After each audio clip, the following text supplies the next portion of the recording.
There was a day game, a noon game, and we'll talk about, we went to the ballpark. Yay. And we saw the people we gave away tickets to and had some fun, and I put a couple of selfies on Rumble and YouTube and Facebook, and Pete put a picture of me. Well, okay. All right, my stomach is killing me. For some reason, I'm like, I have a headache, and I'm dizzy, and I'm tired, and I have a stomach ache. So I'm fine. I'm not sick, and I don't need to do it. But I'm just one of those, but I feel... you don't sound sick at all. No, I'm happy, and I feel, you look like crap. Well, I look like crap, but that's because I'm me. But it's not, and so I said, gee, I just feel like I want to lie down. We went to the ballpark. We'll talk about that in a minute. So I came back and I laid down, and there's our little bulldog mascot is right there. And so I laid down, and I with my little bulldog, giant 4-foot, hugging the bulldog, man. And then Pete took a picture of me. Is that a euphemism, hugging the bulldog? Hugging the bulldog. You did. You were so cute. You're over there. You're snoring while I'm trying to work over here. And now I want to go to sleep because you're snoring. I'm sorry. I know. It was very bad. Well, and again, and they say the best time and the best length of time to take a nap is about 20 minutes. Right. 20, 25 minutes. If you take a nap in the afternoon for 2 hours, you're screwed. I used to do that back when I was 20, and I was for various reasons. But anyway, now it's true. If I go up if I'm home and it's weekend or whatever, and I think I'll take a nap, I promise you I can set my clock. I'll go take a nap, and I guarantee I will not sleep for more than 32 minutes max. It'll be usually 25 minutes, 26, 27 minutes, and I get up. Yeah. And I mean, no matter what time of day I do it or whatever, it's amazing. Anyway, so I took a little nap here on the couch for 20 minutes with you snored. I'm a snorer. Okay, first of all, here's the number, and we'll run down what we're doing today, and we might have a little fun here today. Area code 404. 741-1230, 741-1230. That's our phone number. And the reason I give the phone number out is you may be able to help us. First of all, a couple things coming up. President Stupid Face has once again shown his total and complete incompetence and lack of mental acuity in any capacity. And you'll hear him again here in just a moment, and I'll play it every hour for you. Very short soundbite. Once again showing that he's not... I can't believe they're going to run... They can't run him. And plus the scandal, and we'll talk about the New York Times, all the news that's fit the slant, how they buried the story proving that the fix was in, and they're lying in Washington, and Merrick Garland's got to go. That's all coming up, too.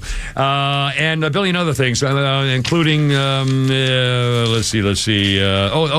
Daniel Penny had to plead not guilty today. He got indicted, or not indicted. What do they call it?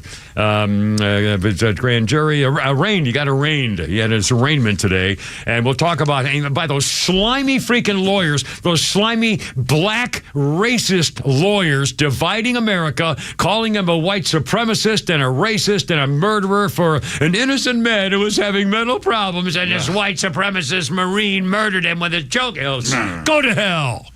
I mean, I hate people like that. They're vicious, lying haters. And they're deliberately trying to divide and get, the poor family, well, they need their monies. Yeah, let's get some monies for the family. Gee, like they deserve it. Yeah, what did they do? Yeah, they really took care of their son, didn't they? They really took care of their brother, their nephew, their son, their cousin, their buddy, their neighbor. Yeah, they really watched out for him. Hey, I know. Okay, ladies and gentlemen, let's raise money for these people because they were so loving and careful about the man that they cared about so much. He was such a victim and he couldn't help himself. They didn't give a crap when he was living. And it seemed to give a crap now when the black lawyers show up. It's like that guy, what's his name, Crump, I think it is, who showed up for all those other cases in the last year. Freaking lying, slimy little racist scuzzbag. I hate these people. The family, the poor family, let's give them some monies. Yeah, They really deserve it for all the care they gave the guy when he was living. God, anyway, I just hate this stuff. Okay, we got to call out the slime bags. Also... Trump is suing back. Pete found a little thing about slavery and presidents of the United States. You might be a bit surprised. Also, you gay sports people. What? Again, I guess we can say, they're gonna say now. The AJC says if you're queer, you're not gonna make the team. I know, it's horrible. Queers, you're screwed. For all you queer. Oh, by the way, we can say we can now use the word now. Yeah. In fact, I'm going to try. I think I'll try to deliberately use the word so we all get used to it. Deliberate, because I mean the chant is out there. So you're queer, you're here, and what do you mean you're queer? Well, all right, we're queer. Somebody's queer. I don't know. I don't even know anymore. Maybe I have a little queer tendency. It's possible. I don't know. I have no idea. You did a little gay porn. I did. Well, I was young. I was broke. I needed the money. Springtime, Paris. But first, I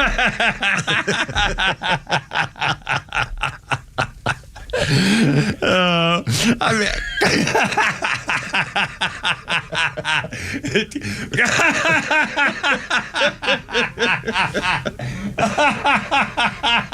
Oh my God! Stop! You're killing me. There's going to be a lawsuit. What kind of a man have you got on the radio over there? We have some new people listening, so we have to, wind in the old people listening and the new people listening. A warning, by the way, I now have the YouTube thing up, so I will be reading your comments. That's right. Please do, and you're welcome aboard. And we're on YouTube and Rumble, and in fact, we have one. Ravenwood Outdoors. Oh my! Yesterday said we need a Pete cutout to fill his seat when he's not there. That's right. I shouldn't be up there. It should be Pete up there when he's not here. You should put this over here when I'm not here. Or put that over there. Because Kimmer sits where you're sitting when you're not here. Yeah. So we should have some cutout set over there. Yeah, there you go. Or I think we need a stewardess. I mean, I was telling Pete, and I really mean it, just for fooling around. Well, we have a camera working. By the way, okay, we haven't talked about the ball game. I've got Panama City. How about that ball game? But just for the record, we have a camera here, and I keep forgetting about it. It shows a full shot of the whole studio, basically. Yeah. And I had forgotten I believe it was yesterday. As you know, I've lost an awful lot of weight, and so my underpants don't fit. I mean, they're baggy, so they're almost box. They're almost like they're skivvies, they're jockeys, but they're almost like boxers. Safety pin. Well, I know, but I got it anyway. So yesterday I realized, without realizing it, I was walking around the room adjusting myself, standing up, adjusting. Glad I missed that. And then I realized that people are watching can actually see on the camera. So anyway, okay. Well, normally when we go to commercial, we put it on a screensaver where it's just got a picture of the two of you or three of us. Okay, well, that's probably even better. So and by the way, the mics, there's no mic on during commercial breaks, right? Correct. On that camera, okay. That would be... that would be very dangerous. Okay, a couple things. Let's do ball game first, or Phantom? Yeah, let's talk about the ball game. And then, by the way, get ready. I'll give you the number. If you're a lifeguard, or you've been in the situation of a rip current, you've had experience with it. We want to know. We want to be able to tell people what to do. Panama City Beach. We'll talk about danger beaches, and this is 4th of July weekend. I mean, it's right now. It's tomorrow. People are going to be going to vacation. Yeah. 5-day weekend. Anyway, so we need a lifeguard to tell us what do you do in a riptide. How can you tell if you're in a riptide? Can you feel a riptide? Do you know a riptide? What do you do? How do you save yourself? And should you go save somebody else in a riptide? How many people are died? Well, we'll get the whole thing. The danger is unbelievable. So if you're a lifeguard, or someone who knows the expert in this kind of thing, 404-741-1230, 741-1230. Now, the ball game. Okay, so we went to the ball. It was like a 12:15, 12:20 start. And we get to the ball game. We're meeting some people. I put some stuff on Rumble and YouTube, stuff like that. And it was really fun. Beautiful day. Great looking ballpark. You mentioned that it looked, in person, it looks a lot smaller compact than... They really did a good job making it so compact that you're right on top of the action. It is cool. And the buildings around there give it a very, not claustrophobic, but a very close feel to it. It's cool. It's a perspective that you're in a little area by yourself. It's really kind of cool. Beautiful ballpark. When you look into the outfield, you have the Omni Hotel, and then you have the Comcast building. So it kind of looks like Pete was saying, you're kind of enclosed. It's surrounded city. by. They dropped a ballpark in the middle of a little city place, and it's cool. It's a beautiful park. I mean, obviously it's 100% pristine, green and pretty, and clean, everything like that. And so the game, sure enough, the first inning, top of the first inning, our leadoff batter gets on, steals steals second base, and then Matt Olson shows up, slam bams a monster double in the gap in right center, and scores. Zamek lets it fly, and it's hit high in the air, deep to center.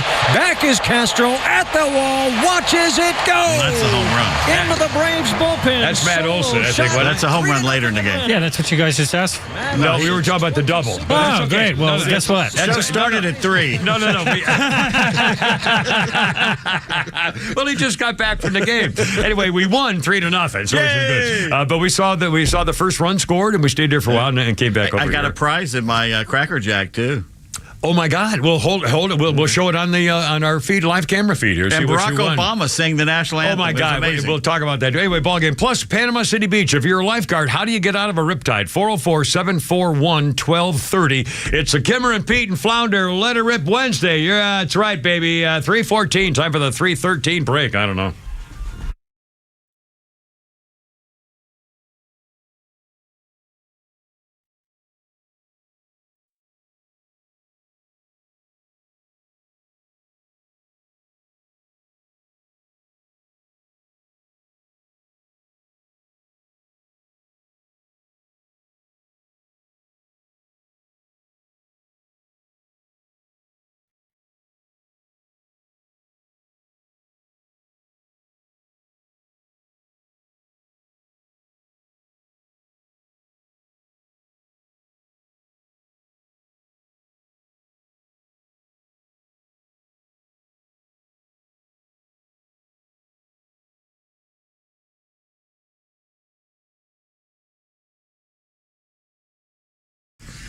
All right, look out. It's only the Kimmer, 3:15. By the way, we'll have, apparently it's going to have some more events where we meet the fans and friends at the ballpark coming up later this summer. That should be kind of fun. 404-741-1230 is a number if you'd like to join us. Hey, veterans, how's your hipped end and your rafter tail? Guess what? You get a 10% discount if we have to fix it for you from Metro Atlanta Roofing and Remodeling. Well, I don't know what a hipped end is or a rafter tail. I thought it was an appetizer.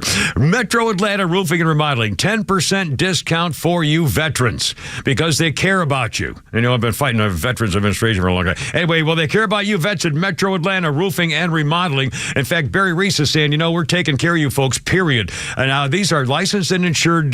These are professionals, A-plus business rating, repair warranties, making sure those leaks are 100% fixed, period. Everything up on the roof is protected with things like ice and water shields. You know about that kind of stuff, the various angles and so forth. And by the way, if you need a new roof, it comes with a lifetime warranty for materials and labor. Free drone inspections for your own peace of mind. Absolutely the top of the notch. They have project managers come out to make sure the job is done on time and right the first time, period. They really take care of you. And by the way, our buddy Barry, nobody's going to jerk him around and pull his chain on insurance things because he's a licensed insurance adjuster. So he knows all that stuff. Nobody's messing with you at Metro Atlanta Roofing and Remodeling. Tell them the Kimmer sent you. By the way, here's their phone number, area 470-538-1729. Their slogan is a beauty. We don't meet our expectations until we exceed yours. 10% discount for veterans right off the top. No questions, bing, bang, boom. They're taking care of business. Your storm damage experts. And boy, this is the time of the season to watch out for it, too. It's Metro Atlanta Roofing and Remodeling. Get them on the web, metroatlantaroofing.com.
By the way, I used to work when I came here in 1972 to Atlanta. Oh, boy. I was a news guy at a certain radio station, and one of the disc jockeys who did weekend music disc jockeying was one of the guys going oom bop ba bop bop with the Elvis band. So he was one of the backup singers? He was one of the backup singers to Elvis Presley. The Jordanaires? Yes, sir. He was a Jordanaire? Yes, he was. Dang. And he did a Saturday, and he's an old timer, and he wasn't really much of a professional broadcaster. He would just kind of play the record, say, oh, that's so and so. But he was a Jordanaire, one of the guys, and I sat there right there in the studio doing the news and his radio show on Saturday mornings or something. It was kind of funny. Anyway, the reason we're playing Elvis is because his longtime guitar player named Scotty Moore passed away in Nashville on this day in 2016, age 84. That's all, you can't complain about that. He formed the Starlight Wranglers with Bill Black in the 50s, and then they paired him with a teenage Elvis Presley in the 50s, and along with Mr. Black, they recorded Elvis's first single, That's All Right, Mama. Remember that? That was his first recording session, was meant to be an audition, and they made music history because that was Elvis's first record. Wow, 2016 as the guy died. Anyway, here's the number, 404-741-1230. We got a phone call here. Hold on one second. Here's the story. This is, the 4th of July weekend is this weekend, basically, and the 4th of July is Tuesday, so people are going to be taking Monday and Tuesday off, and they're all going to take Friday off, which means Thursday afternoon they're going to be leaving for a 5-day vacation. So anyway, I'll bet you a bunch of you are going to Panama City, the Redneck Riviera. Wow. That's what they used to call it for years, right? Redneck Not Riviera. Anymore. Well, now it's Myrtle Beach. Myrtle Beach is Redneck Riviera? Yeah, that'd be Myrtle Beach, I think, now. Well, I'll be darned. Well, I learn something every day. Because everybody from Ohio always goes there. Well, there you go. Anyway, check this out. Listen to this. I hate people to say that. Listen to this. Yeah, you listen. A total of 7 people have died in Panama City Beach rip currents in the last 9 days. 7 dead in 9 days. Damn. 3 separate fatal water accidents Saturday off the coast of Panama City Beach, swimming behind their resorts. In other words, this is not people pulling over to the side of the road in the wilderness and taking a chance on whether there's anything in the water they don't know about. These are resorts. These are people going to the big hotels for $500 a night in Panama City Beach, going to the beach outside the hotel and dying. And not coming back. Yeah, they don't go home. In a bag. 7 dead in 9 days. My God. Somebody died Thursday at Blue Mountain Beach nearby. Another died Saturday at Miramar Beach. What happens is the rip currents form normally at breaks in sandbars or near structures like jetties and piers that stick out in the water. The fast-moving water can take away even the strongest swimmers away from shore. Now, in these cases over the weekend, there were double red flags posted, meaning the Gulf was closed. And you get a $500 fine if they catch you going in there. Well, people went in anyway, and 2 of them from Georgia. Kimberly Moore, 39, of Lithonia. Mort, I'm not sure, Burden, 63, of Lithia Springs. Anyway, so now, do we have Charles on the phone? Charles, welcome aboard. I really appreciate it. Can you give us any inclination of what to do, or do you have experience with this rip tide problem? Kimmer, yes. So I was in the military, and my first team, I was a special forces guy, and my first team was water team. So we did a lot of stuff offshore, did a lot of surface swimming. And I actually retired there from the 7th Group out on Eglin Air Force Base. I still got a place down there. Well, Semper Fi to you, my friend. Semper Fi, yes, sir, and happy 4th of July in advance, too. Yes, sir, please go ahead. Bless America. Yes, sir. Yeah, so water needs to go somewhere, right? So it washes ashore, and especially when the surface high, you get that water that washes up, and it washes back down into the ocean. Well, the thing is, where does it go? And it develops, just like you said in that article, it develops channels, and it'll go ahead and, literally form like underwater currents or rivulets that run back out into the ocean where it, reconstitutes. And the thing is, people panic when they get caught in a rip current, and that's the big thing about a rip current is you can't panic. You're naturally buoyant in the salt water, but once you feel that you're not making headway, you're in over your head, you're swimming towards shore, and you're pulling out, start swimming parallel to the shore. You want to go ahead and either go left or go right. Don't panic. Just float.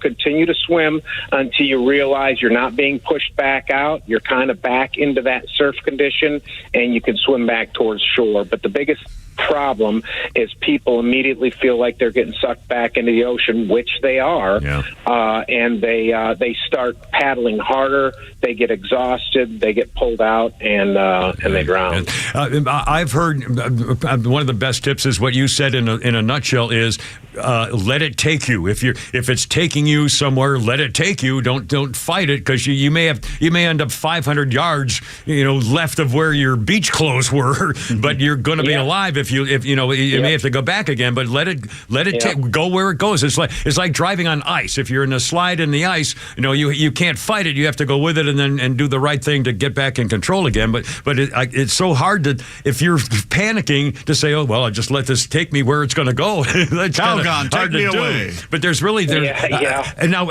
is there? What's the indication? What is the first feeling that people are saying? What is it that they know that there might be a problem, or what should we look for? Is there something kind of a cue or a key? When you're not getting closer to shore and you literally are swimming and you feel yourself going backward, and oftentimes, depending on the rip current or where you're at on the shore, how close you are, you can get in waist deep water and feel the water pulling you back out. You can get in one of those channels, but once you're out there over your head, literally, it's pulling you, and you are literally watching yourself move away from the shoreline. And it always be kind of tricky because, as you're doing a surface swim in the military, we would swim parallel to the shore, and it would really just kind of throw us off course, and it would make the dive or the swim more challenging. Yeah.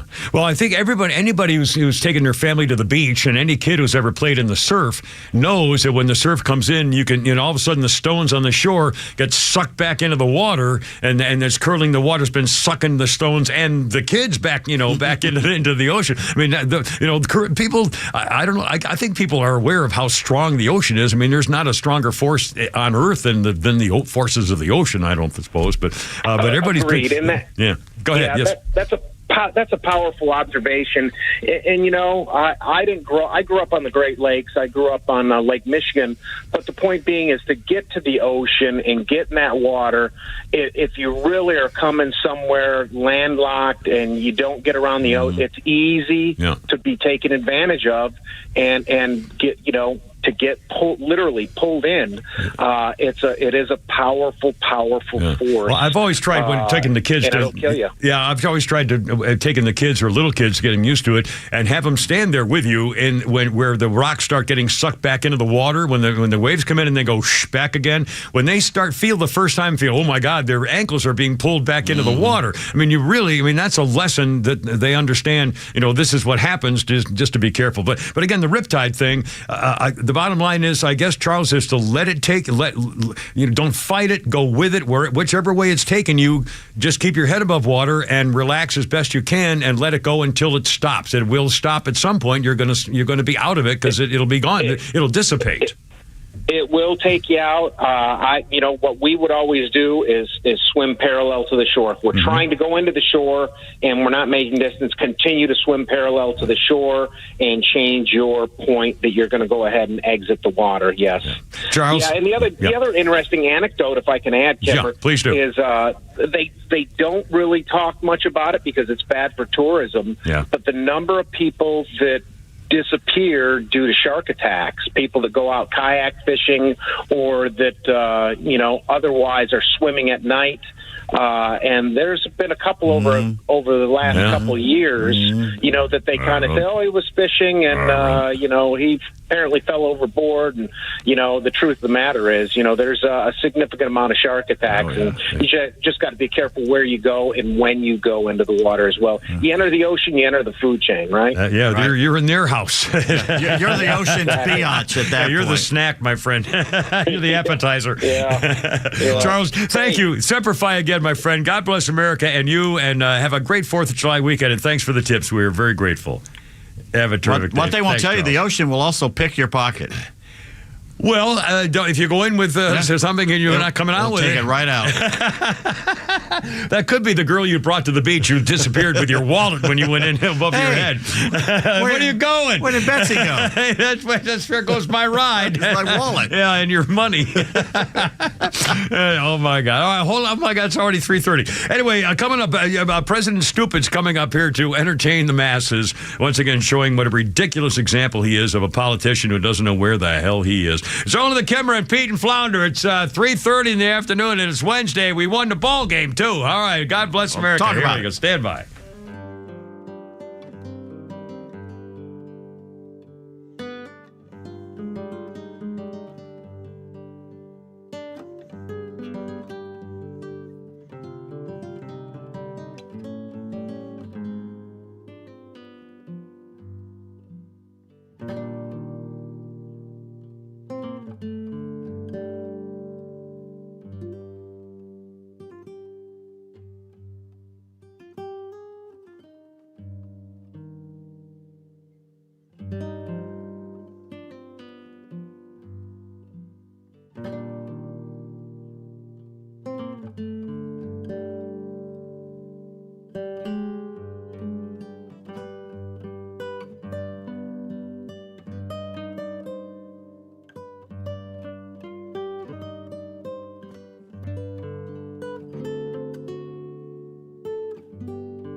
Look out, 3:33. It's only me. It's only the Kimmer with Pete Davis and Flounder at the controls, and Sutton's back there reminding us that former 35-year-old former pro quarterback was among the guys who died in the rip currents over the weekend.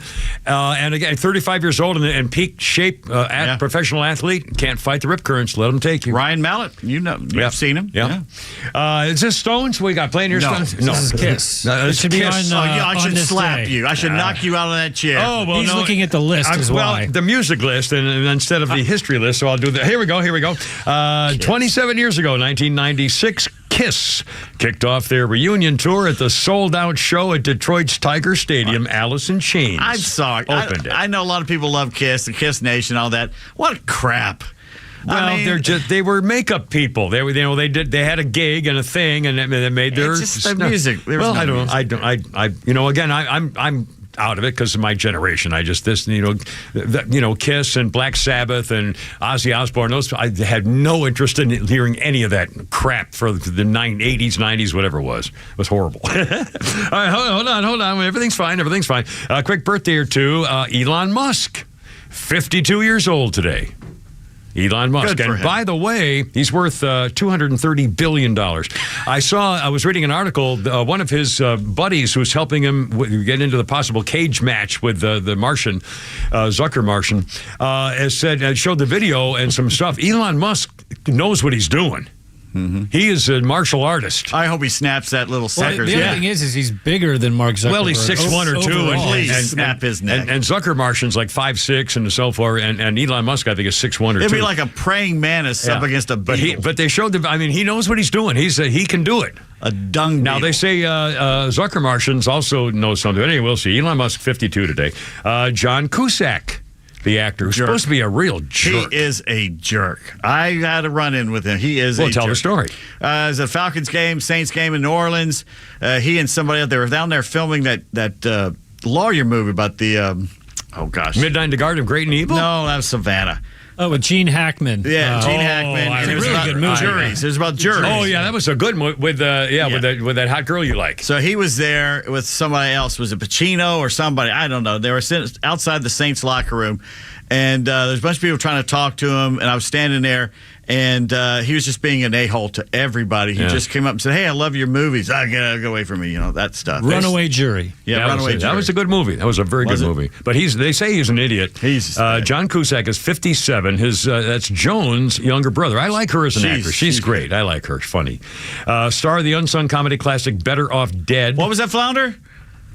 Flounder said she was... No, I was talking about John Cusack. That he's ugly. Okay. Ugly human being. Oh, yeah, he is. Anyway, John Cusack's 57. There you go. That jerk. Okay, it's only me. It's only the camera. How's it going? It's 3:37. Let's see if he with does Pete it. Davis and Bonner. We went to the ball game. First of all, overall impressions of the ball game. Okay, first of all, once again, every commercial, we go over what we're going to do when we come back. And you are like 0 for 10 I know. in the last 3 days of doing anything we talk about. What did we say during the commerst we were going to do? We got President Potato Head? That's right. Comments on YouTube. That's right. Okay, now again, first of all, our phone number, if you want to call us, is 404-741-1230, 741-1230. Now, you also, people are watching on a camera on YouTube, live YouTube stuff. Some reaction, Pete, so far? The Grubinator says, Claude Justo can solve the riptide. Ah, well, I should have known. Claude Justo. Called Claude to get him in there. And he spelled it right, too. Well, there you are with the J-E-W. And Mike says Pete was momentarily impressed with a Kimmer story there for a second. Which story was I impressed can't imagine that being true. I can't remember it. I've never been impressed before. Well, I've heard them all. Well, there you are. I mean, I got to tell a story once in a while. All right, ball game. Ball game, yeah. Your impressions and, first of all, first thing, Pete, we walk into the suite. It's the suite. We're meeting fans at the suite. We walk into the suite, which is way up high, beautiful view of the field and everything. And the first thing Pete does is grab a box of Cracker Jacks. Cracker Jacks. It's been years. Which I have not actually held in my hand a box of Cracker Jack, not Cracker Jacks. That's what they say, but to me it's Cracker Jacks. Always with an X. But there's no more boxes. They're bags. Well, I know, but again, I haven't even seen. I never even knew that. But I haven't even held a box of Cracker Jacks in my hand in probably 40 years, anyway, at least. They're still as cheap when it comes to those peanuts, though. Yeah, they don't. And they have it's caramel covered popcorn and peanuts and what else? Is that it? Maynard. Yeah, I think that's it. Anyway. And so I got a prize. You get a prize in a box of Cracker, and now the bag of Cracker. Now, why'd they go from box to a bag? Cheaper? Probably cheaper. I don't know. It's got to be cheaper. I don't know. But remember they used to get little plastic things, and they found out they were choke hazards after 60 years or something. Oh, that's right. Kids. So basically, my prize is a decal sticker of Cracker Jack. Oh, well, you can put that right. Is that like a tattoo? Can you lick it, wet it, and make it a tattoo? I don't know. Here, you look at it. It's blotter acid. Yeah, you look at it. Mikey, he'll lick anything. So I joined the cult of Cracker Jack by putting it on my forehead and just walking around with it. There you go. Did you ever do those stick-on tattoos? We used to do those by the thousands. No. Oh, God. Anyway. Oh, my ball game. All right. The Oblivious camera was pretty funny. Oh, I didn't know, but I guess I wasn't aware of that. We're in the booth, and in front of the screen is a huge screen out in the outfield, and they take pictures. Somebody decides to take a photo, a live shot of somebody or people in the audience, a close-up. And the first one we noticed is a guy sitting there of course, this was early before the game started a little bit, so it wasn't mobbed yet. I mean, there was a good crowd, but it wasn't a mon crowd yet. But anyway, so they showed a picture of a guy sitting by himself or near himself in the stands, and they have a clock. And when they put the picture up, they have a clock to see how long it takes for the guy to realize he's on TV. He's his nose. He's in the ballpark. And I think he did it fairly quick. I didn't see the time, but he wasn't on for very long. But he realized, even everybody laughs at him when he realized, little hi mom kind of deal. And then they showed two women who were talking to each other and for like minutes. I mean, on and on and on and on. And they were, of course you catch, picking your nose or blowing your nose or standing up to shake out a thing, or I don't know. Like you do. And anyway, and it was kind of cool. I think it's a cute little thing. And then when they said they had some school kids come out and sing the national anthem.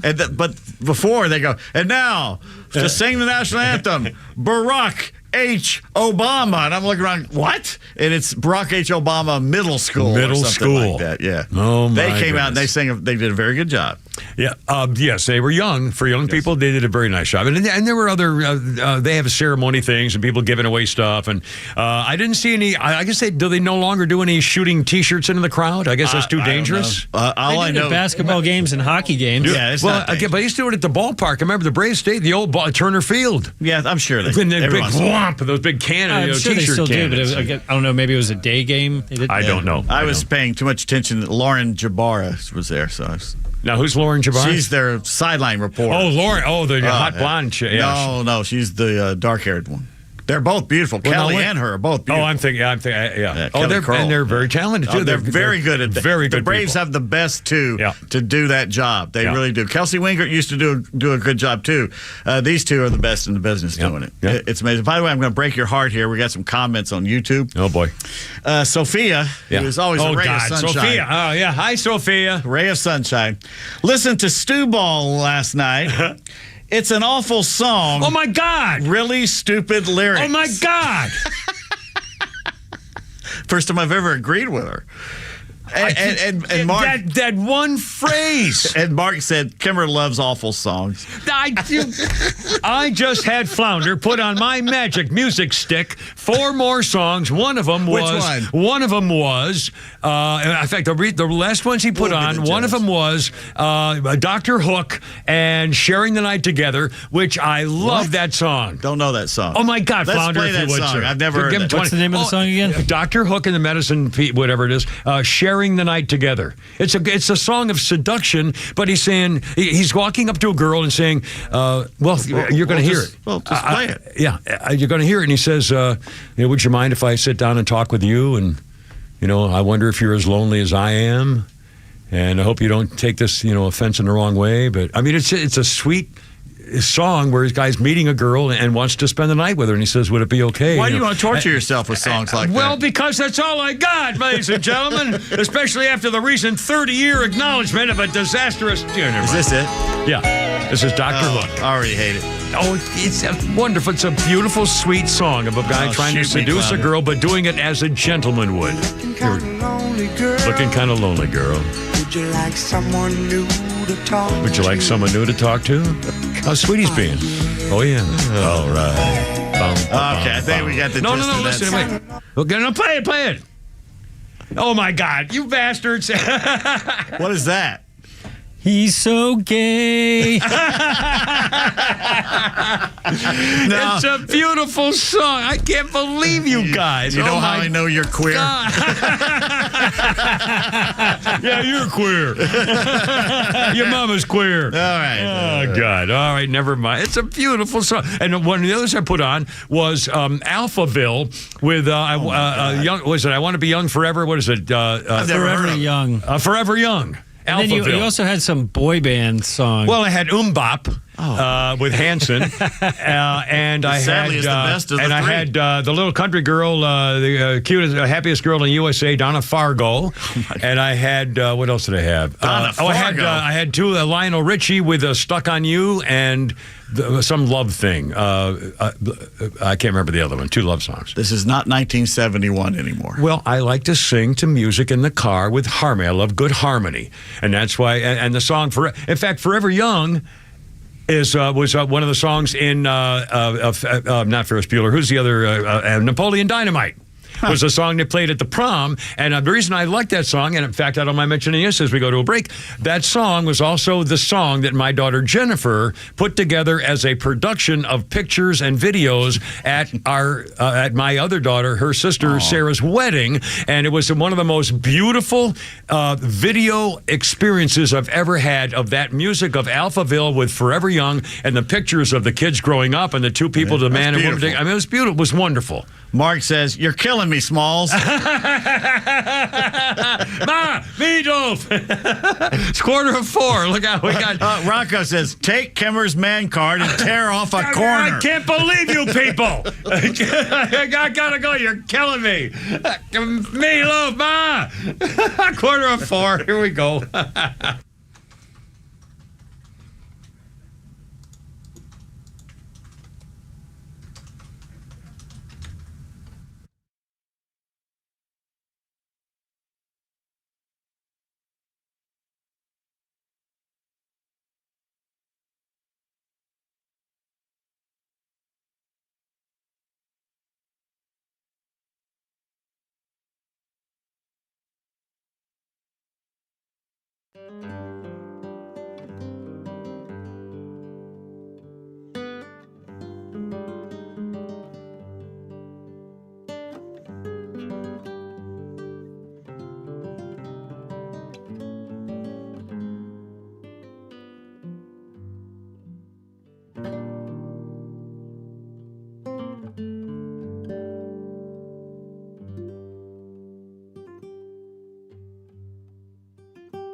Oops, it easy. Did I say anything bad? It's 350. Look out. Almost 350. It's only me. It's only... Oh, here we go. City. Now, who's this? This is Stones? I can't say. Stones. That does not sound... If you keep saying Stones long enough... Well, I'm going by the list. No, he hands me a list, and I go by the list, and then he says, well, I think I'll do a different list. Oh, okay. Well, it used to be, with the old history list we used to get, there was always The Who. If you remember, The Who almost every day there was something. Now story. It's more the Stones and Beatles. Okay. Well, anyway, now, is this... I don't know who we're playing here. This is the Rolling Stones. Okay. Well, in 2000, this is why this was in the order. It's supposed to be the Rolling Stones, but I don't know this song. I'm sorry. Benno Goldwick from Holland and a Spaniard named Alfredo Pesina Mayales were killed and 2 other men were hurt during an accident dismantling the stage after a Rolling Stones concert in Madrid 2007. The 3 workers fell 30 feet from a metal structure, landed on a 4th metal structure, and they all died. My God. They were doing a European tour in 2007. Well, that's too bad. That's a shame. All right, hold everything. We're going to get actual programs over here now for a second. Oh, quick birthday. Mel Brooks, God bless him. He's 97. Yeah. One of the greatest genius writers and comedy guys of all time. Who can't watch Young Frankenstein or Blazing Saddles or, the history of the... pick one. High Anxiety.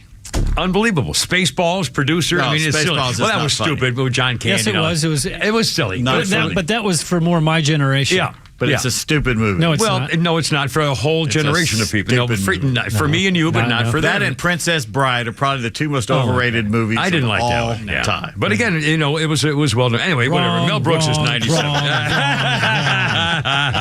right, one more historical note here, and then you're going to hear from President Stupid Face here in a second. We have a phone. Oh, that's right. Hold on. A quick historical note. Speaking of presidents, 1972 on this day. President Nixon ruled no more draftees will be sent to Vietnam unless they volunteer. If you got drafted on this day, after this day, 1972, you were not going to go to Vietnam unless you volunteered to go. And he continued to pull the troops out. And again, of course, that was 3 years after I got back. Whatever. Okay. To the phones and then some stuff. Here's, is this Scotty? Yep. Scotty the window guy here with Kimmer and Pete and Flounder. Hello, Scotty. What's going on? The sheriff is near. Hey, what's going on, Kimmer? Step aside. Welcome home, brother. Now, you'll have the common decency not to tell people that I talk to you, right? I will keep that on the down low. All right, I'll close the window for you. Man, you got a bunch of people on YouTube commenting. I just want to give a shout-out to Rocco and Cindy. Love them both. But all these people making comments on YouTube, Call in, man. Don't be afraid. Don't be scared. Well, nobody calls in. People don't call in. People don't call on the phone. The phone is now a device. It's not a phone. It's now. Yeah. I do have a short obituary for you, and I think that Davis and Flounder would agree. All right. In fact, I also have one for Pete coming up. Yes, sir. Go right ahead. Lord, we give you the Kimmer, a Marine. Try not to piss him off. Thank you, Scotty. And hello to your sweet bride. All right, man. 3:53, and it's only the Kimmer. 404-741-1230. 404-741-1230. Okay. Now, President showers with daughter has done it again. He has been talking about President Vladimir Putin of Russia, and somebody was talking to him outside the White House, and they asked about Putin's being weakened by events in Russia and of an attempted coup or whatever was going on over there and so forth. So they asked President Stupid Face to comment about Putin and the war and what's going on. If you would listen very closely to the individual words that are said here in the first few words, this is your President of the United States. You're President of the United States. Coming right up here. 1 second. 1 second, we'll have the whole computer That'll thing. Be Biden. It's all good. That's his name. We're good. Here we go. We'll stand by. It's all good. The President of the United States. Here. Right here. Speaking right here with a Kimmer show. Entering the room. Where we speak. Approaching the mic. 3 to 6 every day. We're on right after the... It's hard to tell, but he's clearly losing the war in Iraq. He's losing the war at home. And he has become a bit of a fly around the world. It's not just NATO. It's not just the European Union. It's Japan. It's 40 nations. But he's clearly losing the war in Iraq. He's losing the war at home. Clearly losing the war in Iraq. Yeah. Putin is losing the war in Iraq. Well, technically, that's not incorrect. Well, yes, it is. I mean, it's unbelievable. I mean, he's lost his sanity. He doesn't know where he is. I mean, and again, Tuesday night did the same thing at the fundraiser, referring to the war in Iraq when he was doing fundraisers for the war in Iraq instead of Ukraine. I mean, he doesn't even get it. Oh, well, I mean, we're just telling you. And also, one other major story that's breaking now, once again, the New York Times used to be, growing up as a kid, I will admit, for as far as I can ever remember in history, the New York Times was the newspaper of record. Yeah. The New York Times their slogan is, all the news that's fit to print, which has become all the news that's fit to slant. The New York Times got caught when Donald Trump was running for president. Their editorial board said, we're going to get him. We're not going to be fair to Donald Trump. They admitted it. They're just not going to treat him with equal sense of decency. Well, now the New York Times talking about the whistleblower claims concerning Hunter Biden. And again, we know the claims that Hunter Biden demanded money from the Communist Chinese. Daddy knew all about it. They've been in cahoots forever, raising money from Romania and Communist Chinese people and Ukraine. And remember, wasn't the mayor of Moscow's wife gave Hunter Biden $3 million? Now, what do you suppose that was for? He was a good kisser. I mean, come on, $3 million from the wife of the mayor of Moscow. I mean, come on. There's a link, people. Anyway, so the New York Times has now confirmed one of the bombshell claims made by the Department of Justice mishandling Hunter Biden's the investigation into Hunter Biden. Pleading guilty to misdemeanors, pretrial diversion with the business and the felony gun charge, so on and forth. The IRS whistleblowers allege that President Biden's son got special treatment by the Justice Department. The whistleblower, Gary Shapley, I guess it is, claimed the U.S. Attorney David Weiss alleged multiple times to witnesses he was told by the DOJ he could not bring charges against Hunter Biden. The U.S. Attorney, David Weiss, said that the Department of Justice forbade him from bringing charges against Hunter Biden in California and Washington, and Attorney General Merrick Garland denied there was any interference. Now the Times is confirming that Weiss did, in fact, make such claims against the DOJ in mid-2022. Weiss reached out to the top federal prosecutor, asked his office to pursue charges, and was rebuffed. A similar request to the Central District of California, including Los Angeles, which was rejected. A second former IRS official who has not been identified told House Republicans the same story, independently confirmed by the New York Times with a person of knowledge. But guess what? The New York Times printed the confirmation that it's true in paragraph number 21. So if you didn't read 21 paragraphs in the New York Times article, you would never know the major part of the story that it freaking is true. I mean, the balls on these people. I mean, I can't believe the nerve on these people. You can't trust them, the Washington Post, none of it anymore. It's so sad. It's unbelievable. They're propagandists. It's no better than Pravda, Izvestia, all that stuff. That's exactly what it is. Pravda. I mean, this is, if you take their guns and then you brainwash them with things and to think that that's the only truth they know, and you've got them. Start with them young, start with the children. An attorney for Hunter Biden did not deny the message authenticity. Telling Fox, well, any verifiable words or actions of my client in the midst of a horrible addiction are solely his own and have no connection to anybody else in his family. So now the attorney's saying, well, Hunter, he would have said he was high all the time. He would have said a lot of stuff. And it's got nothing to do with anybody else. It's just his Hunter was a he's a druggie and, so it's okay then? So, I'm sorry, we didn't mean to bother you. Oh, my God. Honestly, the nerve of these freaking people.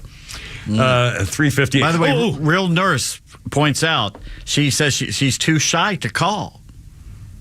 People don't call. They're afraid of people don't use the phone. Oh, that can't be true. I'm a sweet old nobody. You are sweet. Anyway, we have a little comedy moment. We have time, or are we too late? Did I blow it? We might be cutting it a little. All right, I screwed up. But we'll have something right when we come back. We're going to start off with a comedy bit right at the top, right after the forward. I'm so bad. I don't know what's going on.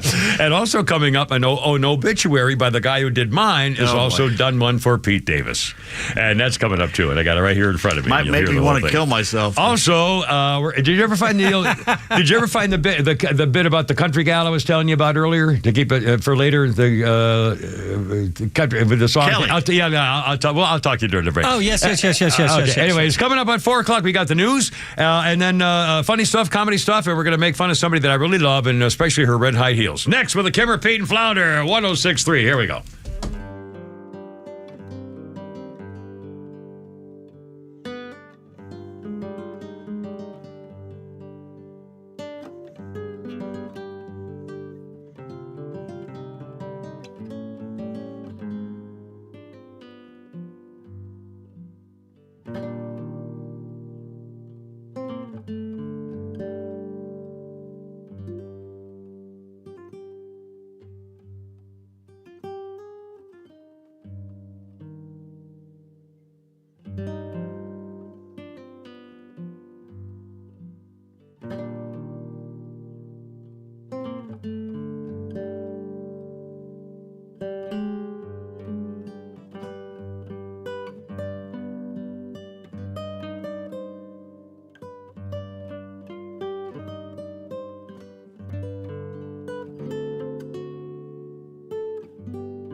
now. Poor guy.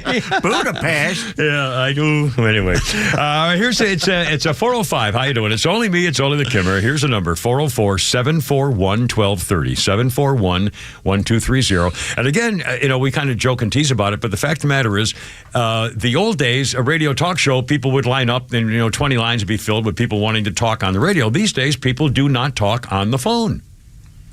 I've noticed when's the last time you actually called and someone answered and you had a conversation on the phone with somebody? Literally. Well, you and I do, maybe once a day, but other than that, when's the last time you called somebody on the phone and they answered and you talked? A good friend of mine, he lives down in Eatonton, we got to the point of where we didn't see each other for a few years, but we got to the point every weekend now we talk. And he'll call me up and just talk about, I went to the store and got me some beer or something like that. Basically, you sit there for 3 hours and sometimes there'll be complete silence. We won't say a word and it doesn't matter. Yeah.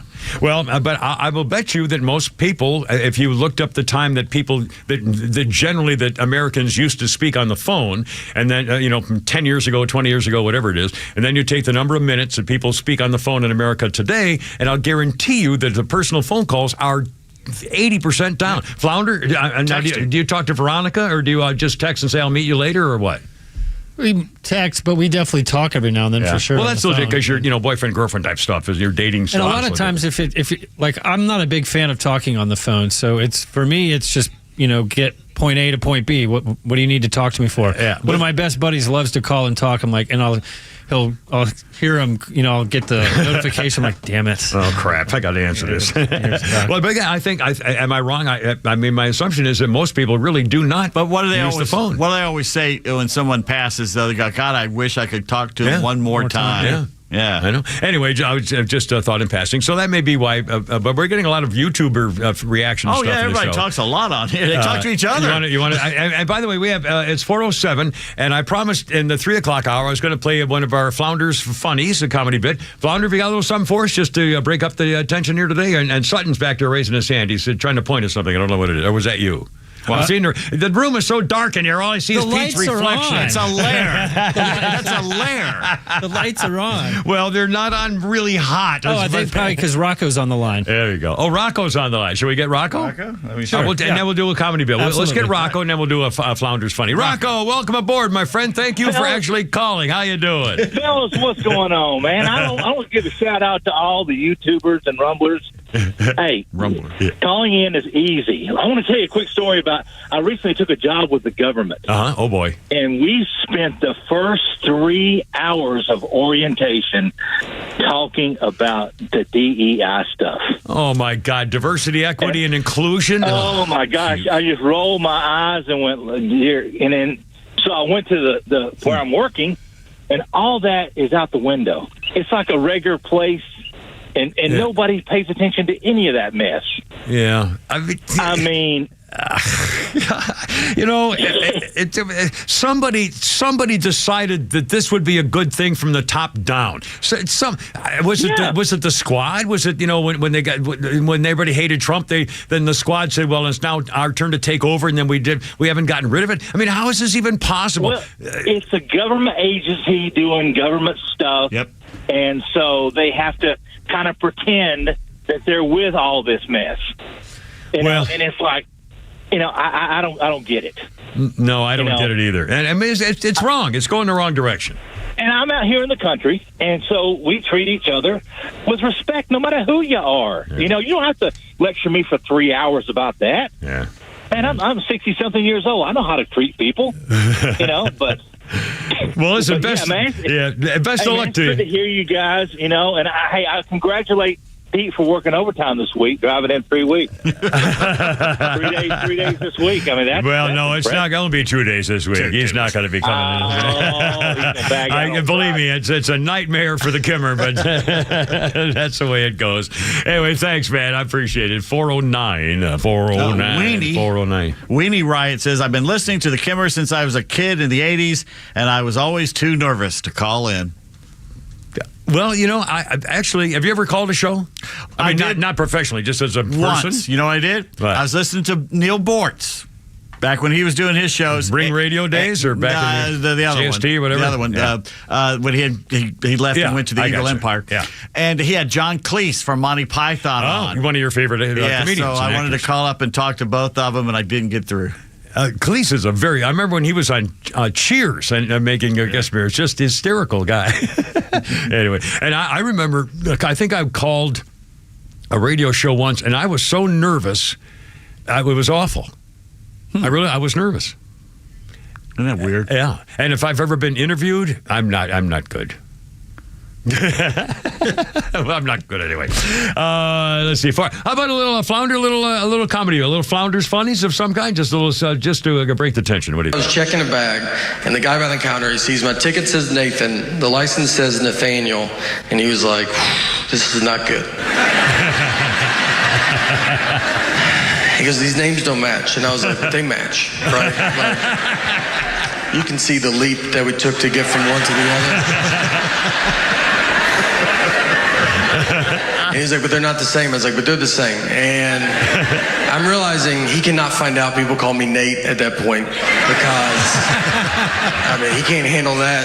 He's going to call the police over to be like, "There's a guy with 3 names trying to fly right here. If you guys were to just shoot him from over there."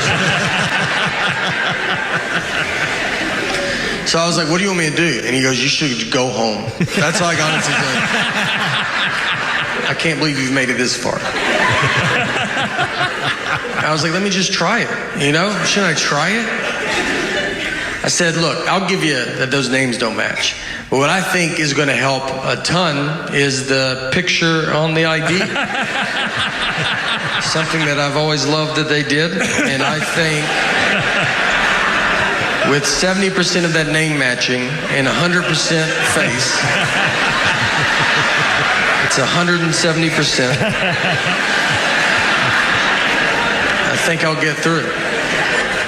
Is Nate Casey or some? What's his last name? I can't remember his last name. His last name is Bargetz. Bargetz. Nate Bargetzi or Bargetzi or something. Kind of reminds me of a New Age Seinfeld because he doesn't use cuss words or anything like that, and it's he and deadpan. He and Jeselnik, who we played the other Anthony, day, yes, are two of the guys that I used to have on my Sirius XM feed thing. I used to have the comedy channels, but it's extra, so I killed it because I don't want to pay extra for stuff. But those two guys, Nate Bargatze or Bargates, I'm not sure how pronounces it, and Jeselnik were freaking hysterical, and their bits were not dirty; they were funny. It was the old-fashioned stuff, so that was kind of cool. Anyway, thank you, Flounder. That was good. 4:13 coming up. We'll talk about the disgrace of New York. In fact, let's boycott everything out of New York State about taking Daniel Penny, the hero Marine who saved the crowd from a psychopath and has now been charged with a murder charge and just got himself indicted and arraigned today in New York. And was coming back and talk about it too. 4:13 with the Kimmer, Pete and Flounder, the Extra 106.3.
Here we go. Stand by. It's only me. It's only the giver.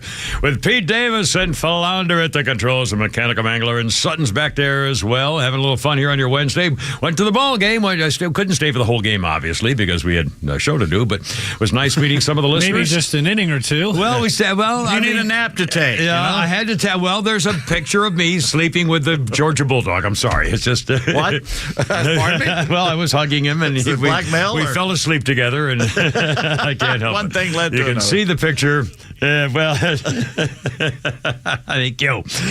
This is Sir Elton John. On this day, 1977, Elton John received a lifelong ambition. He achieved that, rather, when he became the chairman of Watford Football Club. Yeah. He can kiss my tail right now. Have you heard of his latest? No. Running his mouth that he's not going to give any more concerts. I thought he retired from concerts. Yeah, I thought he did retire. 300 years ago. Yeah. How many farewell tours have we put up with? Yeah. He says he's not going to do any more concerts in the United States because of all these anti-grooming laws that are being putting out there. I mean, it's what? Hard. Yeah. Oh, what? Yeah. Does he still have his condo on Peachtree Street up there in Buckhead or Midtown, whatever it is they used to drive by? So I went in there once. We had some friends and actually went in that building, and didn't see him, but they were, it was right the next door anyway. Yeah. Well, screw him then. Get out of here. Is he for pedophilia then? Obviously he is. Obviously, he agrees that. Well, if he says he's against the anti-grooming laws, that means he is for grooming laws, which would mean that you are legally entitled to groom a child. So, in other words, Elton John says, "I am against the anti-grooming philosophy." Right. Clearly, he would therefore be in favor of a grooming philosophy, or at least not condemning or not, trying to stop a grooming of children for sexual purposes by adults, which is disgusting and ought to be met with a death penalty. If you groom a child so you can have sex with a little boy, you should be killed. Like the Russians do, take you out in the back alley and make you get on your knees. You can't do that to children. And he's in favor of allowing adults to groom children for sexual activities? Elton John? I don't know if I'd go that far, but he was against Well, if he's these against laws. Anti-grooming, then he's obviously in favor of grooming. Mm-hmm. It's only two things, right? I mean, if anti is one thing and not anti is the other. It's non-binary. Oh, I'm sorry. Well, just call me queer. Queer. Oh God! I mean, what's going on? How did this even? Honestly, I keep thinking about this stuff. If you had told me 7 years ago, let alone 30 years ago, that anybody would even be having a conversation about let trannies be trannies and let them again, we had parades where they dressed in bondage. There were men in whips and chains, beating other men with little girly stuff, nipple rings and things in front of children. Naked men washing themselves off in the fountain with children. Come on. I just thought of something. Why the word queer is suddenly come back in vogue. Yeah. Because it fits in that chant. We're queer. We're here. We're coming for your children. Yeah. Okay. I'm trying to think of the other words because that fits really good. It rhymes. My name's Larry. I'm a fairy. I'll meet you at the dairy. Well, now see, doesn't have the same, it doesn't have the same ring to it. The gravitas. I'm Larry. I'm a fairy. I'll meet you at the dairy. Oh, mercy. I don't even know what anymore. But even the very idea that we're even talking, it's ridiculous. Oh, by the way, Weenie Riot wants to know if you made the Bulldog waffles in the morning. Who wants to know that? Weenie Riot. Weenie Riot. Weenie Riot. Oh, it could be a guy then. Weenie Riot. Oh, Weenie Riot means your weenies are a riot? Weenie Riot. Okay, but in other words, his weenie is a riot or what? I guess so. Well, I don't really want to know. So, mainly because women laugh when they see it. Apparently, yes. It looks like a thing, only smaller. I don't know. Actually, that's a true story. My brother went to Williams College, the hardest college in America to get into. He was an economics major, gave up to become a golf pro. Anyway, he was at his fraternity party, and one of his brothers, and by the way, these are the same people. I mentioned that Richard Nixon said, if you were drafted after this day in 1972, you will not go to Vietnam unless you wanted to. And his fraternity brothers, this was like 1965, 66, 64, 65, 66, would literally stand at the top of the stairs in the fraternity house and jump to the bottom so they could break the arches in their feet so they wouldn't have to get drafted in the Army. Anyway, and there was a party one night, and I think I was at this party in particular. And one of the guys was drunk, and he went up to one of the Vassar girls or Radcliffe or all the preppy New England girls, and he said, unleashed the mighty python and said, "Hey, baby, what do you think that is?" And she said, "Well, it looks like a drink thing, only smaller." And that was the end of that. That pretty much was a ball game for that guy rest of the year. Anyway, all right, 404-741-1230. 404. I'll tell you during a commercial joke. Okay, 741-1230. Oh, we should do the punchlines if we remember. We just I'll do the punchlines. That's why your mom's breath smells so good. Oh, I saw that on the internet. The little boy and the hot wife, by the way. Boy, she was a dish. Yeah. It's a video of a guy and his kid. wife in a bathroom, and somebody says they made a nasty comment about the little boy being underendowed. He's only 6 or 7 years old, and of course he doesn't. And if we do it backwards, can we do it? Like we've already given the punchline. Yeah, Can we tell the straight line now? Well, it would still, they could put it together and it would still be offensive. Okay, then don't. But anyway, it was the comment with the kid was pretty funny. Okay, 404-741-1230, 741-1230. And again, if you're on we're on YouTube, the camera thing. If you want to talk to us on YouTube, we can answer you things here on that too. Daniel Penny, the Marine hero who saved a crowd of people on the subway platform in New York a few weeks ago, has now been officially indicted and arraigned. He's pleaded not guilty on a murder charge. The 24-year-old Marine saved everybody from a psychopath. And what ticks me off, and the same thing that I can't remember the full name of it. There's a black lawyer named Crump, I think it is, and he kept showing up at the things after the George Floyd case. Everything else that turned out, this guy Crump kept showing up. The Baltimore case and the Wisconsin case, all these kinds of things. Well, now the family of the dead psychopath has hired a lawyer. The Neely family lawyer has been claiming, the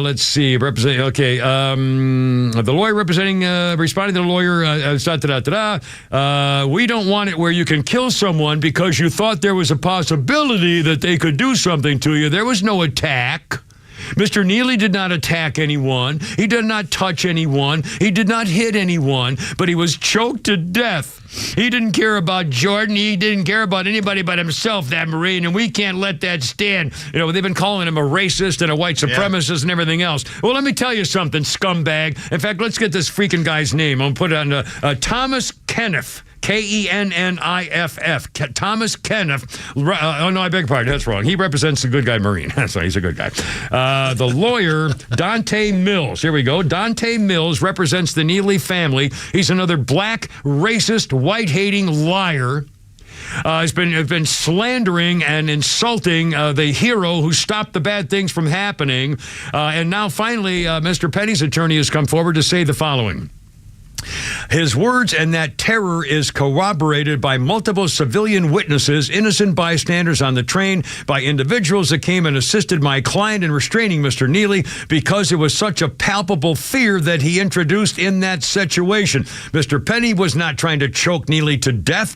Neely kept saying, in fact, the Marine Penny kept saying, Neely kept saying, I'm going to kill you. I'm going to kill you. I'm ready to go to jail for life. I'm ready to die. I'm going to kill you. I'm going to kill you. And so the Marine stopped him. He put his hands around him to stop him. He wasn't choking him to death. He was trying to restrain him, which he did. And you could see the video. You could see the video on the platform where somebody else, another black guy, helped him, by the way. And you could see his chest rising and falling. He was fine. He was letting him, trying to take care of the stuff. But the lawyer for the Marine has said, if you look at some of the vitriol that has been directed against my client since the very beginning, loaded disparagements like killer, racist, vigilante, allowed to kick around the stratosphere both in television and print media and social media for weeks now. So you reach a point where you have to make a decision. While this sort of default decision might be not to have your client say anything, in this situation we thought it was very important for my client to speak, make a decision to have him counter that narrative. Being called a racist definitely hurts his feelings and has taken a toll on him. He's just a guy. And now he's a national racist, international racist and white supremacist. By anybody who cares about so-called black racial issues is now listening to this black racist scumbag lawyer who's just, telling lies about the Marine who saved everybody. He's a hero. He's a hero. And now, of course, the family of the dead guy, the scumbag psychopath, is now, he wants their monies and they want to be, he was a wonderful guy. He had mental problems. Well, you all loved and cared. You didn't care about him. You didn't love him. You let him free. You let him go to torment people for years on the subway. You didn't give a damn about him. We got breaking news. Breaking news. Breaking news. Do you have a breaking news sounder in there? Was that a singer? Yeah, I'm going to, as soon as, here we go. Ding, ding, dong. Breaking news. This is a headline I've been waiting to hear since she dated Dennis Rodman. Madonna is in a New York City hospital with a serious bacterial infection. Oh, I wonder where she got that. 4:30. I thought carriers didn't get things. Yeah, I thought she was. Aren't they immune if you have it already? I don't know. 4:30. Got to do the clap. The clap. The clap. Clap. The clap.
One of the other songs I had Flounder put on my magic music stick was Fleetwood Mac with I don't want to know or something. What was it called? I don't want to say, or I don't want to go, or I don't want to go. I don't want to go. Whatever. I love that. In fact, the other day I was driving along and I heard that song. I don't remember hearing it's that song. It's a Christine McVie tune. I don't know that one. 30 years. I played a little bit of. By the way, this is Fleetwood Mac, and we'll tell you why here in a second. But play that. I don't want to go. You're gonna have to give me a minute. Oh, I'm sorry. Okay. Well, I'll talk about this while you get that. My fault. Again, poor Flounder. I'm such a bad guy because I make him do stuff all the time. Well, the reason we're playing this is because on this day in 1969, Fleetwood Mac, Led Zeppelin, John Mayall's Blues Breakers, a bunch of other people, and Chicken Shack all appeared at the Bath Festival in Blues, England, or Bath, England, I guess it was. That's the Blues Festival in Bath, England. It says the Bath Festival in Blues, England. I swear to God.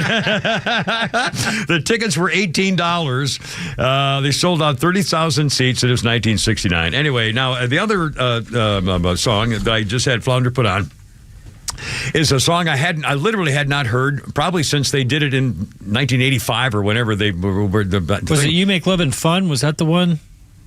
I know that. No, it was. I don't want to go back, or I don't want to say back, or something like that. I don't want to go, or no, I want to go. Don't stop. I got it. No, he's got it. He's going to have. He'll find it. Here we go.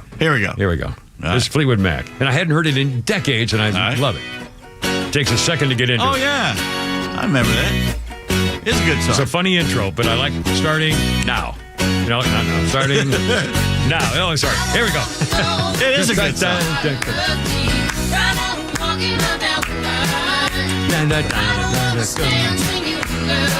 He's grooving over there.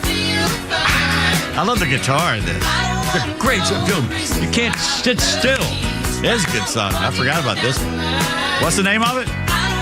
I don't want to know. I don't want to know. I'm going to put that on my magic stick. I don't want to know. Here's the chorus. Here we go.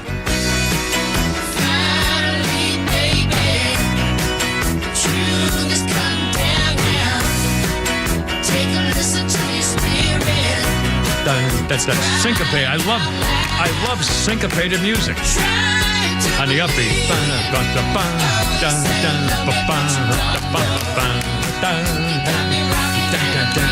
Hey, you're looking at the first chair trombone in the All-State Band, mister. I got music in me, baby. I got music in me. I think for a 5 or 6 year period, Fleetwood Mac came closest to the Beatles in putting out quality song after quality song after quality song. And you know what else I realized? And this was years ago at a local bar with my family, with my brothers for some reason. I have heard, well, not a lot, but I've heard enough cover bands being able to play Fleetwood Mac that are good versions. And they have the songs that a cover band can play that are not hard to match. Yeah. You know what I mean?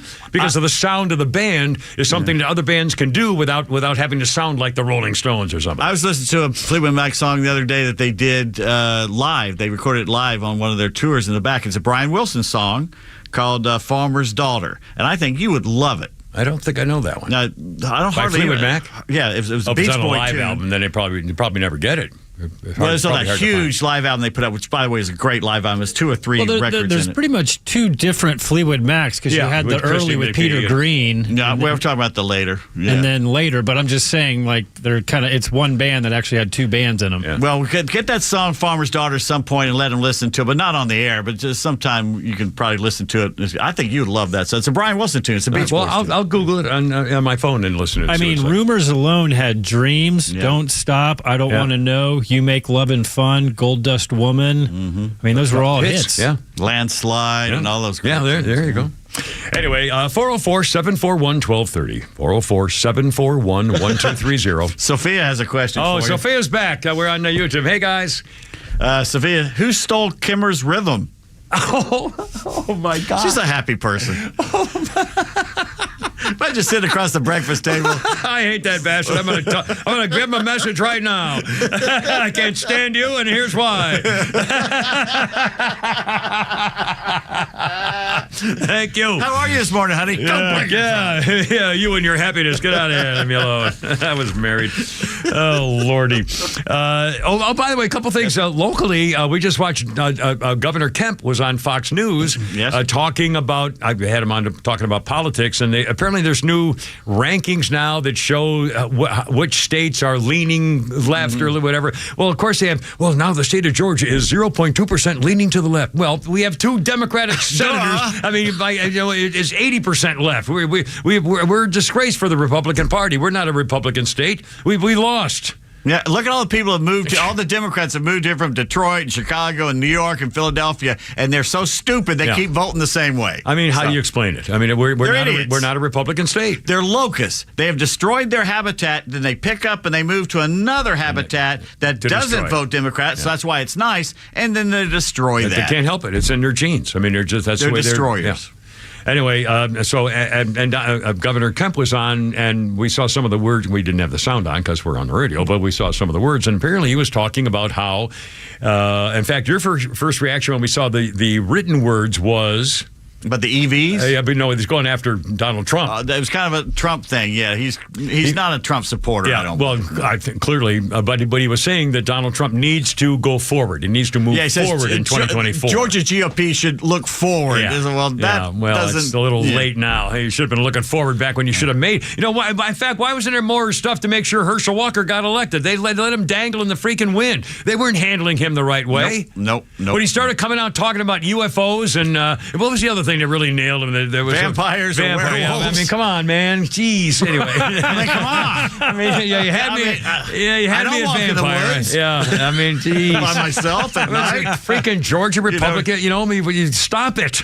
Anyway, it's funny. It's all Georgia Day on Fox. Because earlier they interviewed a guy and I'm going, I know that guy. Who's that guy? That was I've written down here too. We were looking at the screen and Pete says, no, it was a guy with a beautiful beard and funny glasses sitting in a tavern and they're showing pictures of food and the bar and stuff. And Pete's saying, wait a minute. It's Brian Malouf from Manuel's Tavern. And I'm going, wait a minute. They're showing pictures of food. I go, there's never been food that looked like that at Manuel's Tavern.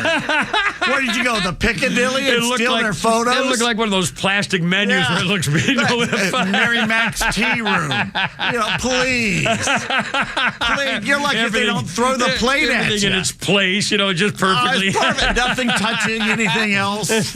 Not mixed all together. I mean, come on. I love Manuel. Sliding around in the please. You gotta food with an attitude. And I don't know I guess he was talking about the economy. And again, President Stupid Face is actually, he gave another speech today. He went to Chicago. And now he's not going to go to, red states. He keeps going to places where they're not going to boo him off the stage. And he goes to talk about bragging about so-called Bidenomics. About how the economy is so great and there are millions of new great jobs and everybody loves the economy. And he said, well, the surveys show people love what the economy's doing because of our administration. And he said, boy, the last administration ruined everything for the economy. Put us in a terrible situation. Cow. I mean, it's unbelievable. He just says it. Pay no attention to what your eyes and ears tell you, just what we tell you. And obviously, his ratings are still bad, his approval ratings. And now Vice President Shiftless and Lazy, Carmela Sidepiece, her ratings are the worst of any vice president in history. She's in the negatives, isn't she? She's minus 13 or something. And that's NBC. Yeah, that's an NBC poll. Imagine how desperate the Biden people are that they think their winning note will be, isn't this economy great? Again, well, they can't talk about his leadership and all the great things he's and her. I mean, and you can't put her on the ticket. I mean, I honestly, I can't wait to see what's going on. There's got to be there's got to be somebody yet. It can't be Newsom from California. Not this time. Yeah. So there's got to be somebody. Michelle. No, Michelle Obama. No. Yeah. No. Michael. Michael. Sure. No. She's no way. Mikey likes it. Let's let Mikey do it. Oh my God, Mikey eat anything. Yeah, well, yeah. Apparently, clearly. In fact, you made a startling, I think, interesting revelation the other day concerning presidents and history and racism and historical significance and whether we should be tearing down every statue in America, like in Mount Rushmore because there was a slave owner or two and stuff like that. Well, how's this, ladies and gentlemen, my friends? Reuters went back and checked. They had nothing better to do. Yeah. And checked. Not anymore. They used to be the That's Reuters, true. AP, and UPI. Reuters was the source. Yep. Reuters was the world's source for world news, It was period. Reuters or BBC. That's where you went. Now, we used to have their teletype machine years ago.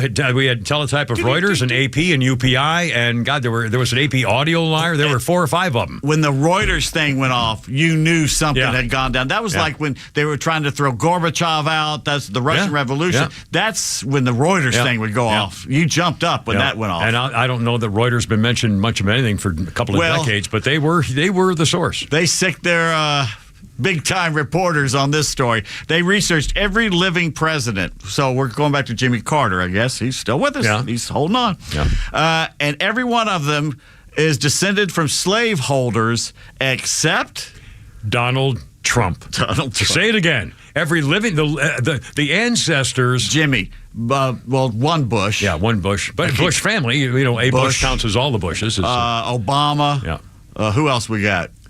That's about it right now. Right? Reagan's gone. Yeah. Yeah. But again, they went back to their ancestors.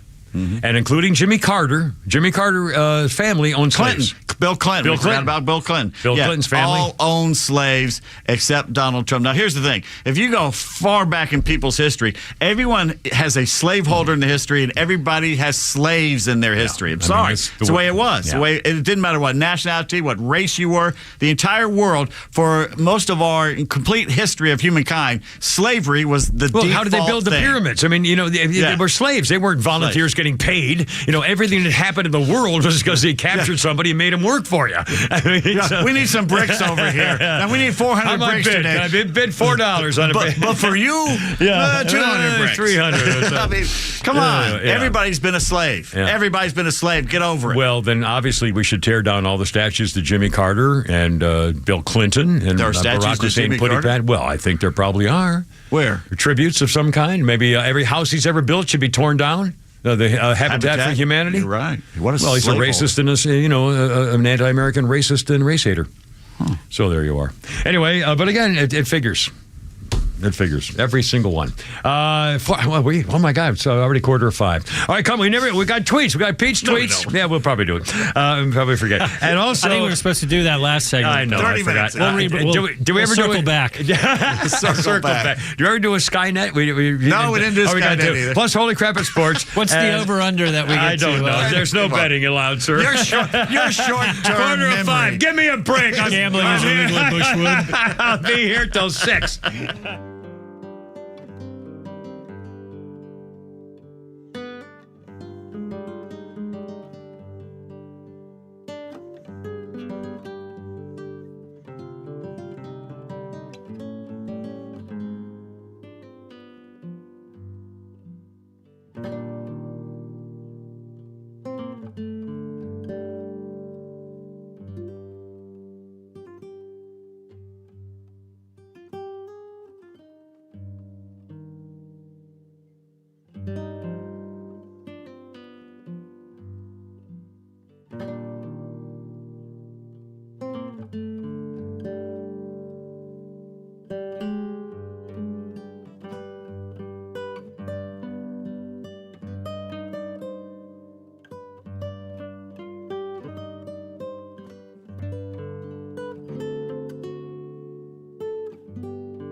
Now, what do you suppose the Beatles were doing with this type of sound? Well, I've told you the story before. He wrote this for Timothy Leary, John Lennon did. The LSD king. Yeah, because he was running for governor of California. Yeah. Wow. But play it. Come together. 1968. A long way from the 1964 Beatles, that's for sure. Big time. Wow. Anyways, this day in 68, working at Abbey Roads, the Beatles recorded Good Night, John Lennon's lullaby for his 5-year-old son, Julian. Ringo sang the lead. The track appeared on the White Album, 1968. In fact, I think it was the last song on the White Album, isn't it? Yes, kind of a slow song, not really. It's a nice little song. Yeah. Not good for a radio rejoin. No, that's right. No, but it won't stop you from playing. Our people have played. A quick birthday, Kathy Bates, the diabolical star of Misery, and also in the Slutty Green Tomatoes or whatever it was. Fried Green Tomatoes. Yeah, Kathy Bates. She's a good actress. She's a wonderful actress. 75 years old today, Kathy Bates. It was Gilda Radner's birthday today. 1946, died in 1989. Again, Saturday Night Live star. Married to the late, great Gene Wilder. Yeah. And she was, again, just a salute to Gilda. I had her in, she and the whole staff, Gilda's Story, of the Saturday Night Live staff with Jane Curtin and Belushi and Dan Aykroyd all came into my studio for an interview in about 1976. And Gilda Radner was on, it was her birthday, so it was on this day. It was a June 28th of whatever year it was, 1975 or 76. You know where you were. I knew where I was. It was in my studio. Gilda Radner came in, and my starter wife baked her a cake. And I gave Gilda Radner a birthday cake for her birthday on the day that I interviewed her and Jane Curtin and Dan Aykroyd and with the Belushi in my studio. In 1970, probably 5 or 6, probably 6 or 7, 76 or 7. Anyway, sweet lady died 43 years old or something. Anyway, she was so nice. And she was teeny. She was skinny and teeny. I couldn't get over. I don't know why I was so surprised. Anyway, all right, Gilda Radner. And one more quick thing. Pete, you'll remember this, boy. What a story. 23 years ago, 2000, Elian Gonzalez was taken back and returned to Cuba 7 months after he landed in America. You'll recall that his mother smuggled him out of Cuba to come to America, and she died on the trip. In the raft or the boat or wherever it was, and she died. And so the family said, well, we've got him. So the family took him and kept him. And then Elian Gonzalez's father said, now, wait a minute. I didn't agree to this. And he's still living back in Cuba. So then it became a huge federal, didn't the Supreme Court finally have to decide? Finally have to do it. And this is what woke me up, finally.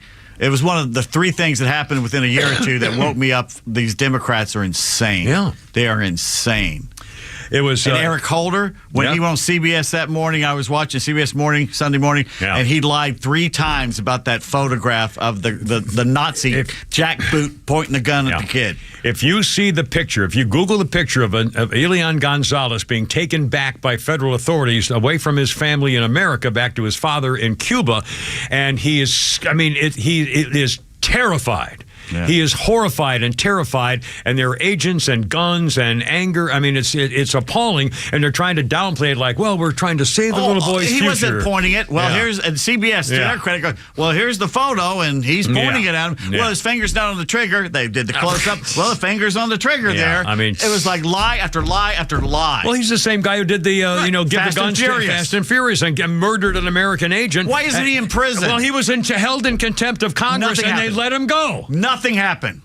Gee, that's unusual. And he's running his mouth a few days ago. He's running his mouth about Trump because, buddy, you're just lucky you're not in prison. He once again is saying that Trump should be in prison, and Republicans should be in prison, and that he did everything right to try to save America. I mean, honest to God. I've never talk about the balls in that guy. We got a Grubbinator wants to talk to you. The Grubbinator on 106.3 with the Kimmer, Pete, and Flounder. That's so unusual. I'm so happy. Hey, Grubbinator, what's up, man? How you doing? Hey, Kimmer. I'm glad you guys are back. Transplanted Western New Yorker. Been down here since 2001. I'm on the right side of it, just like you guys. And I'm thankful you guys are back on. Now then, in March of last year, I sent in a donation which you referenced on the podcast and wrote me a very nice thank you note. Well, and I had to. I just want to read it very quickly. Okay. And it says, "Sweet Robin, honestly, Home Goods sort of scared me in the good way. I think it was when you had changed your stocking grounds temporarily from Publix to Home Goods." But anyway, I had to refute that, so I had to write Pete because I had his address, and I said, I appreciate the handwritten thanks from the Kimmer. It's truly a personal touch that's lost its way over time, and when it's done, it's really impactful. Now then, using Kimmer lingo, while I appreciate the personal touch lent by the Kimmer, I have to refute his gender confusion of myself. So I sent in a picture. Sorry. I sent in a picture to Pete, to which I think he showed you. But my real question to you is, do you still get mail to Ms. Kimmer Peterson? I do all the time. I got a notice from the National Rifle Association, Ms. Kim Peterson. I used to get stockings from who was the little egg stocking? Legs would send me promotional stockings to Miss Kim Peterson. Yeah. I used to get literature from Gloria Steinem. Ms. Kim Peterson, all the time. I still do. I was worried, though, when I got your thank you note. I was both flattered and furious at the same time, and I was thankful that you hadn't changed teams on us. Anyway, good movie title. Semper Fi, thank you for your service. God bless you, and keep going. Man. Semper Fi, my friend. I'm very glad you called. That's the latest installment of that car chasing movie franchise. It's Flattered and Furious. Flattered and Furious, yes, at the same time. Now, I always did. In fact, I've never been good at this. I'm in fact embarrassed to say. I just was thinking about one of my girlfriends when I was single many years ago, and her parents went to Ireland. She's Irish. Her parents went to Ireland, and they came back and they brought me her boyfriend. We were kind of semi-boyfriend girlfriend. I wasn't really serious, but anyway. So her parents brought back a shillelagh, a walking shillelagh stick from Ireland. Yeah. For me, and I remember. I don't think I wrote them a physical note. I thanked them, and I think I called her. I'm sorry, I had heard. Anyway, but I was very bad about giving written thank you notes for gifts. I never did it as a young adult for Christmas present. I would never write a thank you note. I just didn't do it. Now I do. If any opportunity just to write a note, I will write a handwritten thank you note, just a short one, just something. My kids do it. My grandkids and my kids do it all the time. They're really good about it. It's an old-fashioned thing, and I always get handwritten notes every holiday or gift season. Not to bring up a sore subject or keep pushing it with a stick, but I'm going to do it. Yeah. Do you still have the shillelagh, or did you lose that in the settlement? Oh, no. The only thing I got to keep was two of my guns. She got my roll-top desk, 2 cars, everything in this 6-bedroom house that we had ever owned, antiques, jewelry, trinkets, collectibles, and $1 million in cash. So that's, What's this? Let's make a deal. Fortunately, that's all I had. Game. And then after 30 years, I found out she'd been lying about me the whole time, and it was all a bunch of crap anyway. So I'm really thrilled about the whole deal. So that's why I'm going after the VA, because I'm going to try to get something out of it. 30 years.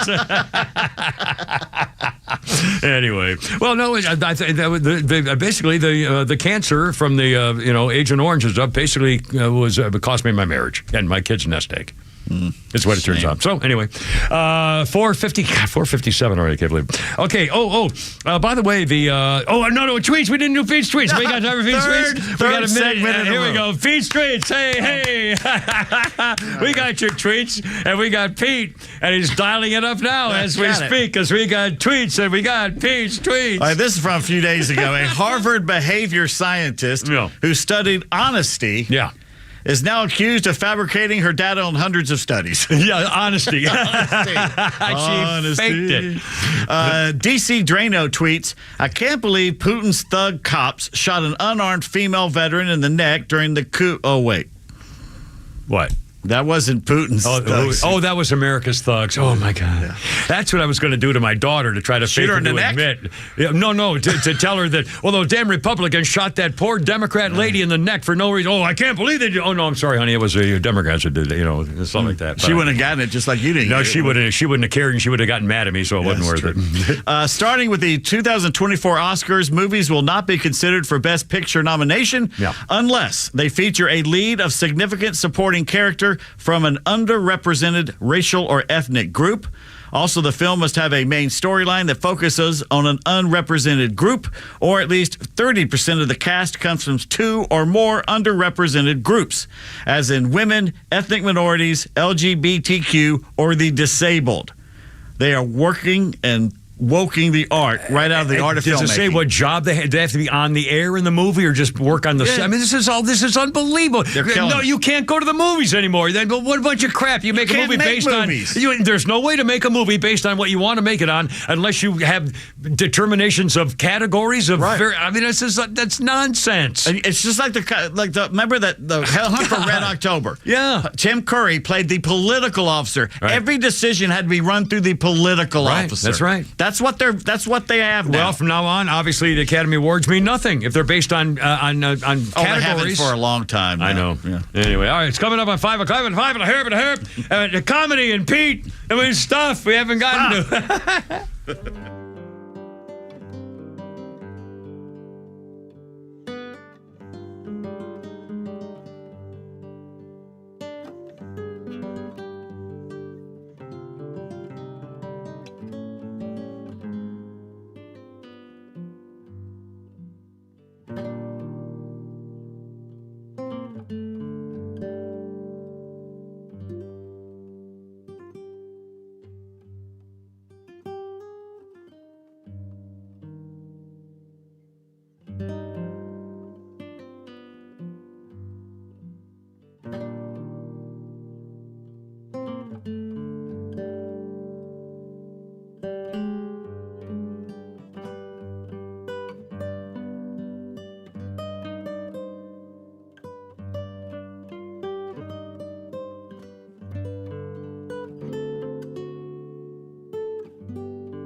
rhino. Sorry, the flounder. The rhino was there with his lovely bride, and he tried to set me up with her. He did. Man tried to set me up with Rick's mother. He's a matchmaker. He's a matchmaking ace, you know. I mean, and just coming in today, the number of things that the guy does on the way to work is incredible. He stops to show people his Olympic medals once at a stoplight just to say, "Here, have you seen these kid before you?" You know, he personally snorkeled down and brought back some of the debris from the sun. And how he got back in? Well, he has his own private. He flies his own jet. Did you know that? That's how he can pull it off. Anyway, 404-741-1230. We got a billion things. The latest on. I got a couple of questions too about cleaning stuff. It's silly and stupid, but I got a question. Also, how can I block? I'm getting calls all night, in the middle of the night, and it's a woman going, you said, I was let the boys out. Are you going to come over or not? Stuff like that. And I have no idea who it is or where it is. I think it says no ID, or caller, no ID, caller, no caller ID, and I can't block her. Flounder. How the hell do I block her? You really got to stop taking the NyQuil before you go to bed. I mean, it's killing me. In fact, I had to block one chick I hate that I hope she dies a horrible death. And she's been emailing all of a sudden. I had to ask Pete to figure out how to block her, too. Yeah. I blocked it. Was like a message thing, and I couldn't. There was no way to block. Anyway, I'm good at that. You're very good at that. All right, hold on. What were we going to do? What the hell were we going to do? Well, no. Comedy bit. All right, let's do this. We have Holy Crap at Sports coming up. Also, do we do a Skynet? No. Okay, we'll do a Skynet. And we got a billion things. If we teased it, we'll do it. An obit on Pete Davis's obit. That were written by the same guy who did mine. I think it was Dan. Looking forward to that. All right, but first, here's a little comedy thing just for the fun of it, and then we'll have actual show going on here. If I snow...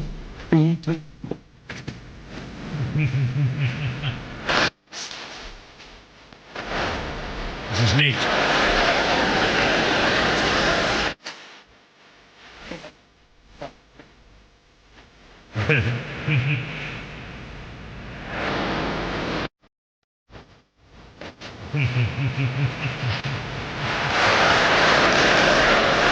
I'm not allowed to eat near her. I guess I chew loud.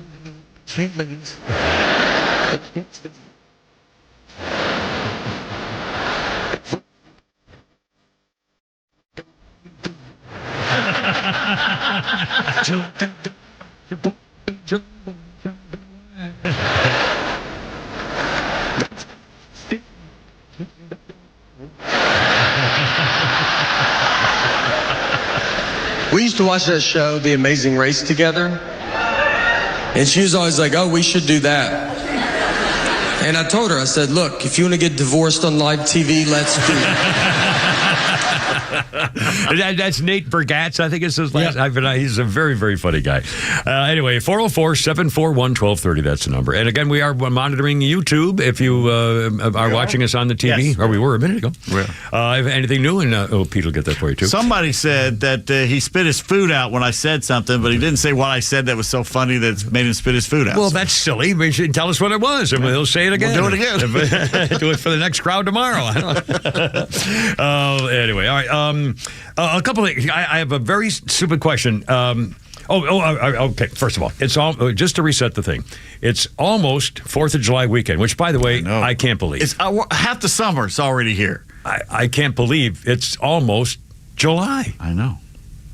Anyway, so if you're going to Panama City Beach has now been confirmed as the #1 dangerous beach in America. 7 people have died in rip currents off Panama City Beach in the last 9 days. 7 dead in 9 days. And also 3 dead Blue Mountain Beach and Miramar Beach, including that former 35-year-old professional pro football quarterback. Yeah, Ryan Mallett. Who died in the riptide. And we had a caller, one of our Army Special Forces guys who trained in water rescue and so forth, told us. And again, if you ever get caught in a riptide and if it starts pulling you away or you realize you're not making any effort, if you're trying to get to shore and you're not doing it, you're in a riptide, let it take you. Keep your head above water. Don't freak. Let it swim you out. You might go 500 yards down the ocean for a while, but it'll stop and then you can just wade into shore. It's like prison sex. Quit fighting it. Yeah, it's inevitable. Well, it's like, surprise guys, wake-up sex is the best sex there is, unless you're in prison. Again, there are some, some come over here. Some bad things. Anyway, I have a bizarre. And by the way, the New York Times now tried to bury the story that the whistleblowers' claims were true, that the Biden people got a break from the Department of Justice, told them not to be investigated. I mean, the scandal is in. They're crooks. They're dirty. They're slimy. They should be in prison. He should be impeached and put in prison. There's no question about it. The guns are right there, smoking like crazy. Anyway, now a couple things. I have a question that have been bothering me, and it's stupid, and I know it. I don't know about you. In my shower, I don't take baths. I take showers. Anyway, bathroom. You know what? What? No, I take showers. I don't take baths. I take showers. Anyway, so I have for clean. Now I'm not a good cleaner guy. I don't. Every day I don't take an SOS pad and clean my shower. Okay, but here's what I do. I take a shower when I stop at the shower. I take my squeegee thing and I squeegee the water off the walls and the door. I have a question. Yeah, I've been to 2 different places lately, and they had those squeegees. What the hell is that for? It's to wash to scrape the water drops off the glass so it doesn't get dirty. Because it'll get mildew and stuff like that will prevent after a while. It will prevent mildew. And do you have a glass shower door? Or do you have a curtain, shower curtain? It's either plastic or glass. Probably glass. Well, but then it gets dirty. It'll get moldy and mildewy and stuff like that. Anyway, so if you take I take a squeegee. My mother used to make us do it when we'd visit her down at her place in Bonita Springs, Florida. And she said, make sure you squeegee the shower. I can't tell you how many minutes I've spent in the shower staring at that thing going, that's what it's for. Am I supposed to do with that? You squeegee the water off the walls and the door, so it gets nice and stays nice and clean. And then I'm trying to tell my story. I was just going to say, if I stayed at anybody's place, they need to wash that. Well, you used it for something else, did you? Wash that. Gee, tell us, Pete, what you were using the squeegee for? I'm just saying. Oh, that thing hurts. It's like the movie, the Sylvester Stallone movie, where he's in the future, Demolition Man. Yeah. And they don't have toilet paper anymore. They have seashells. Oh, my. And he's like, what am I supposed to do with this? Yeah. Well, it's like the guy says, boy, that toilet brush, that thing really hurts.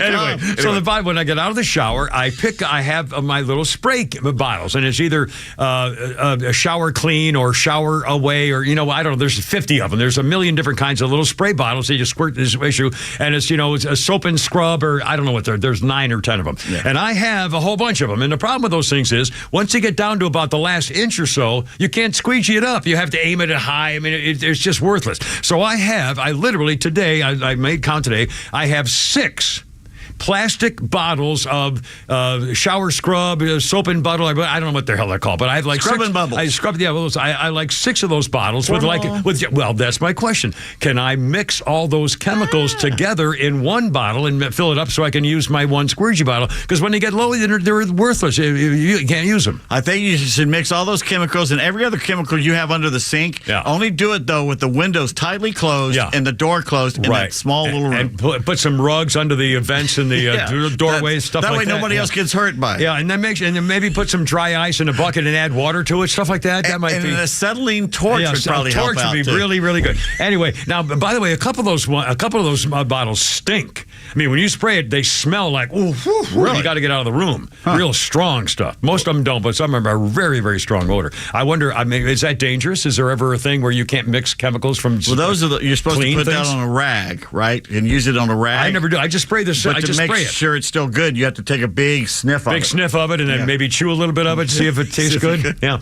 You can tell by taste normally, I think, if it's still good. Yeah, if your spray and wash isn't working, give it a taste. Get a taste test. Just a little and you'll be fine. 5:13. Oh, dear God. All right, well, I'm out of here. Pete's next. Holy crap, it's sports is next. And stuff, actually. Wash your squeegees. Oh, my God. I don't even imagine. Ay, ay, ay.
Their heavyweight title fight. Mike Tyson took a bite out of Evander Holyfield's ear and then took a bite a second time and got disqualified at that point, and they took away his boxing license. Later on, Orpa, he apologized and it was accepted. But first, holy crap at sports with Pete Davidson. By the way, Oprah's name was really Orpa.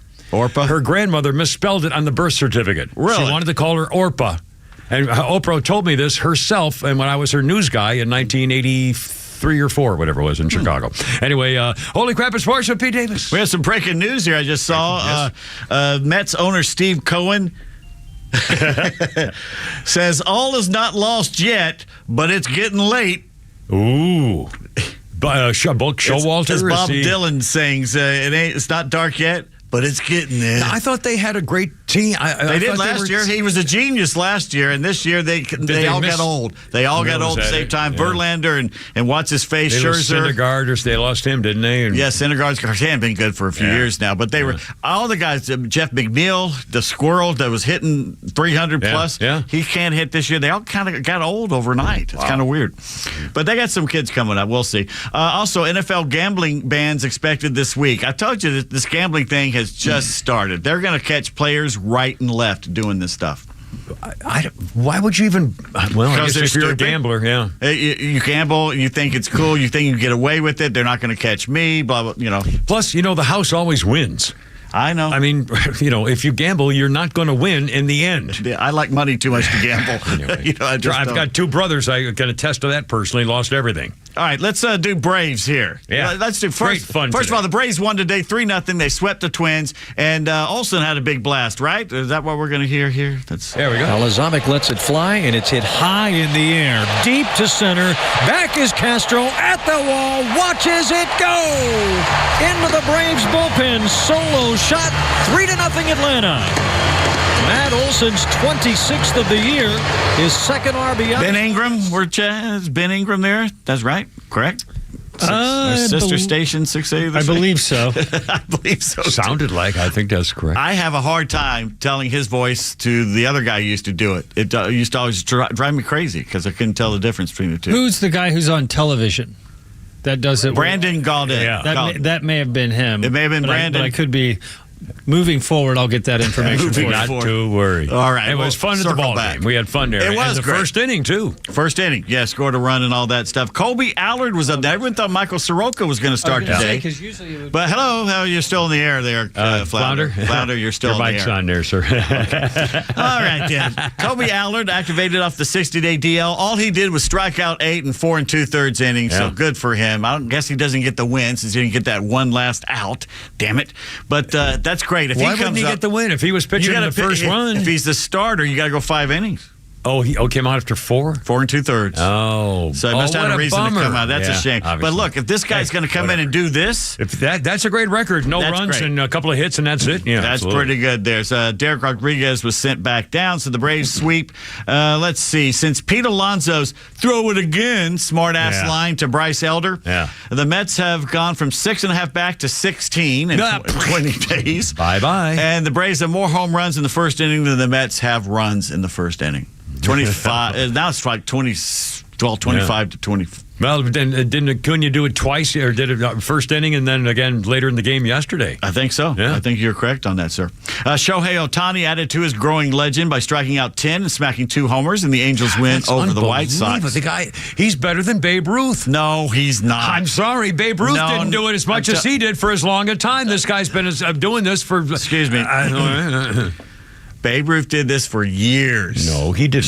Yes, he did. Yes, he did. I'm sorry, he was not as successful. He's not. I'm just saying he didn't do it in the spurts, like hitting 2 homers in a game and also at the same time, because the Yankees didn't want him pitching too much after a while. I mean, it's understandable, but still, Shoshone is doing more. Shoshone? Shoshone. He's an Indian now, is he? Native American. Shoshone. Hey, how are you?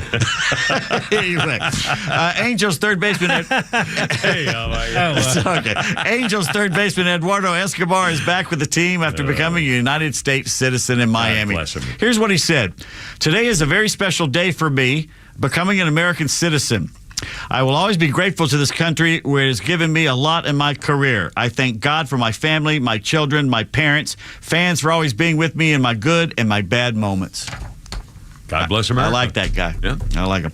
Very sad news from the world of college football and NFL as former Razorbacks quarterback Ryan Mallett drowned yesterday off Destin, Florida, off the beach there, caught in a riptide about 1 p.m. Tuesday. He and others were allegedly on a sandbar trying to get back in, and he did not make it.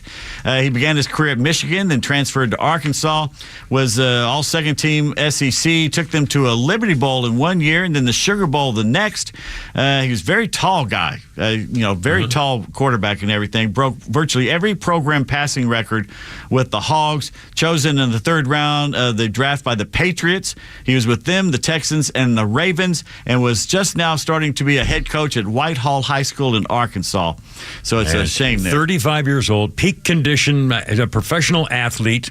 And riptides will not give anybody a break. And again, he was off a sandbar. Riptides are famous being off piers and sandbars and places where the water rushes in real quickly. Mm-hmm. And again, we had an expert on. We talked about this. Let it take you out. If you're getting caught in a riptide and you can't get into shore, let it go where it wants to take you. Don't let it take you out. No, let it take you. Yeah, let it drift you away from where you want to go. But you're going to be fine once it stops because it will end. A riptide doesn't go forever. If it's taking you to the left, it's going to go to the left and then stop. So then you just get into unless shore. It's shark-infested waters. Well, yeah, but again, bull sharks are always to the left. Yeah, but the bottom of it, don't fight it. Let it drift you where it wants to take you, and then you'll be fine. If don't fight it, don't panic. That's great. Except the time I got caught in a riptide off Ocean Beach in San Diego. It was a rock jetway, and it would have bashed us up and killed us. Right. So again, but generally speaking, don't fight it. Try to work with it and let it take you. That's what I say to them all the time. Yeah, that's right. Stop fighting it. It'll be fine later.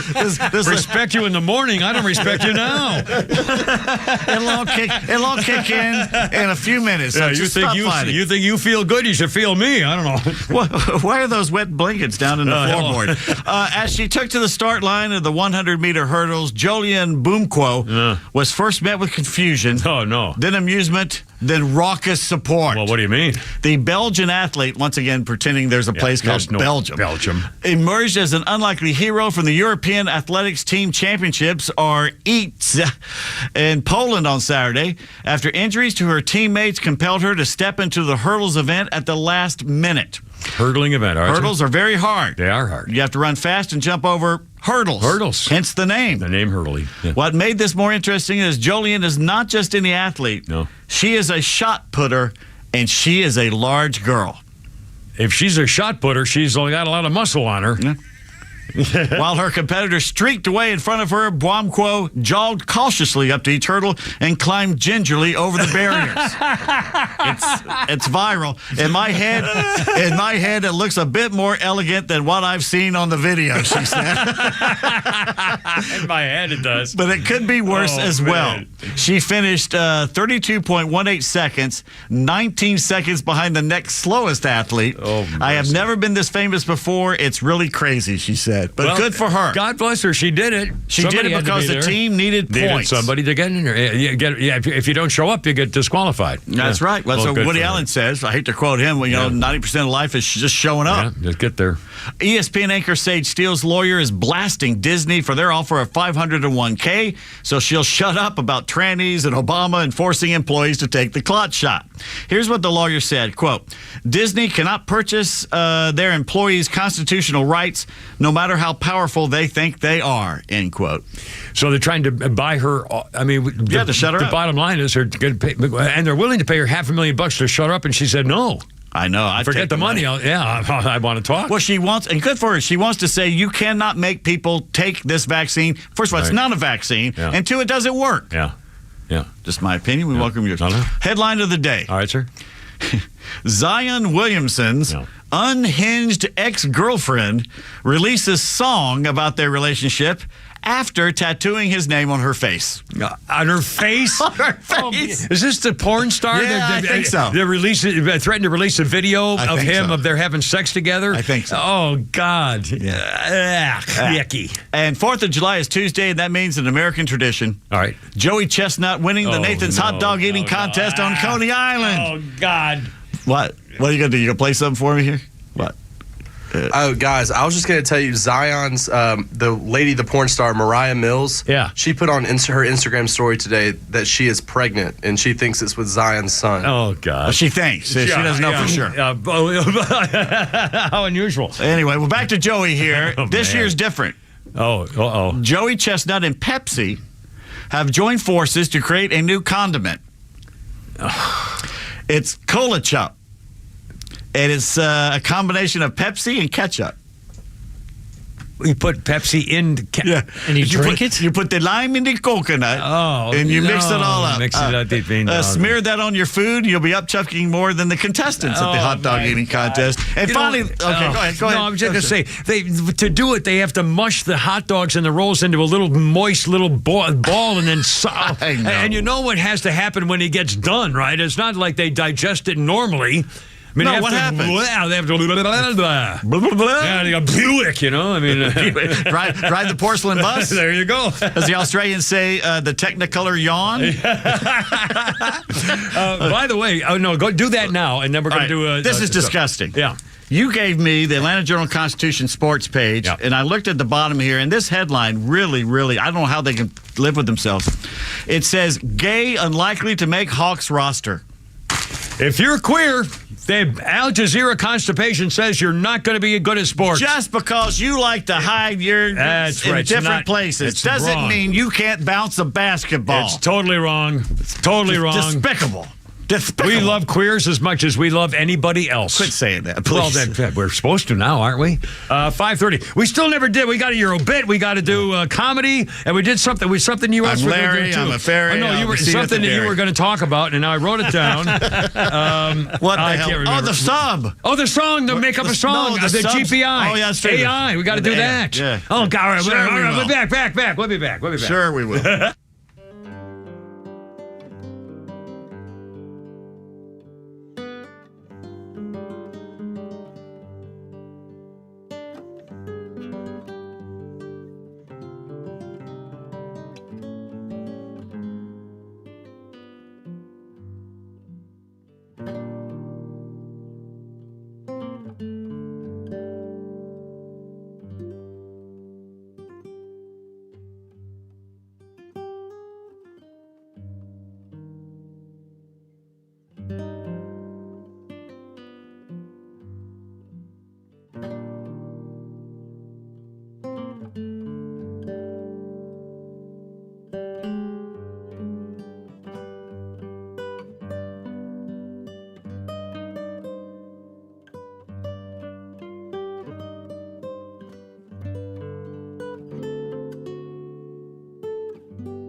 Well, according to my list, this is either the Eagles or Wham.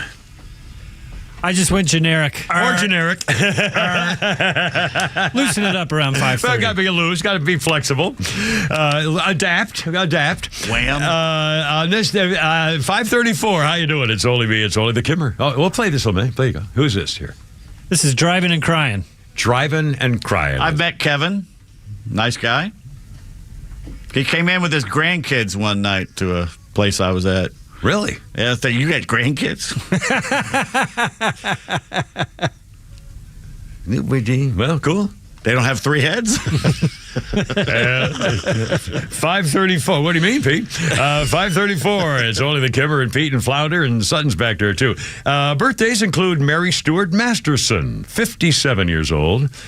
She was a sweet, innocent chickie in Some Kind of Wonderful, Benny and June, Bed of Roses, Fried Green Tomatoes. Yeah. And now she's a FBI director on Blind Spot. I don't know what that is. Is that a Netflix or something? And John Elway, Denver Broncos legend. John Elway is 63. Never heard of him. Never heard of it. Never heard of the Broncos. Anyway, by the way, we came.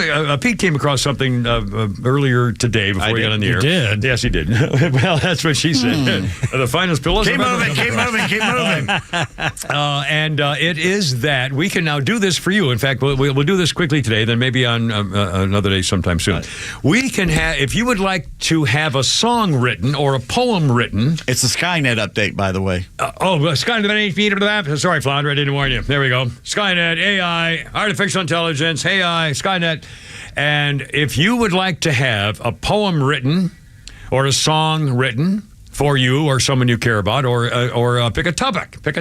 Lyrics. Yeah. Lyrics, and we can, and in 30 seconds, you will have a song or a poem written for you, and in the style of a musician that you like. Incredible. So give us for example. I asked you something. You said birthday song.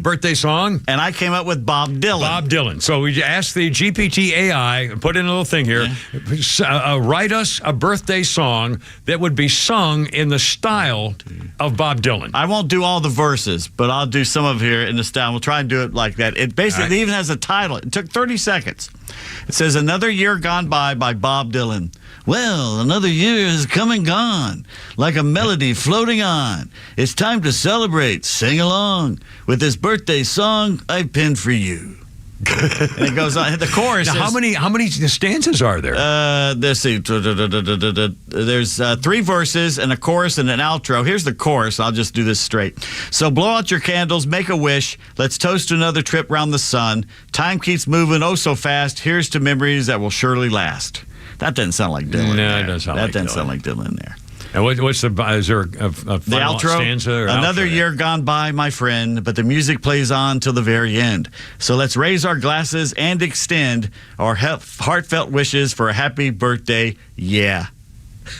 That's not I'm Dylan. not sure, yeah. That didn't do a good that job may on not that have, one. maybe All a right. bad example. All right, let's give it up. Flounder, you got one, a topic and a Pick musician? an artist that would be specifically noticeably Buddy Holly. identifiable. Buddy Holly. Okay, Buddy Holly. All right, what's the topic? Song topic. Song about what? Yeah. Cadillacs. Oh, my goodness. We're going to have a Dwight Yoakam song here. Yeah, You right. can see it here. All right, here we go. All right. Is it doing it already? It's doing its little spinning thing. It's All right. thinking about it. And by the way, coming up in a moment, we're going to tell you why everybody in South Korea just gained a year. And also, Meghan Markle didn't know how to be black when she became a royal. I didn't know she was. And she's getting panned by the guy who was in charge of her podcast, which they canceled early. We have a song. Here's a song. It's called Cruising in My Caddy by Buddy Holly. Well, let me tell you about my favorite ride, a mighty fine machine that takes me far and wide. Got a shiny, sleek beauty parked there in my drive. She's a rocking Cadillac, gonna make you feel alive. I like that. Well, that sounds like a 58 rock song. Here's the chorus. Cruising in my caddy down the road so fine, top down, wind in my hair, feeling so divine. Cadillac's the name, pure style all the way. When I'm cruising in my caddy, everything's okay. She's a 57 Coupe de Ville, oh so sweet. Cherry red paint, polished like a dancing beat. Leather seats, white wall tires, oh what a treat. When I'm rolling in my caddy, I can't be beat.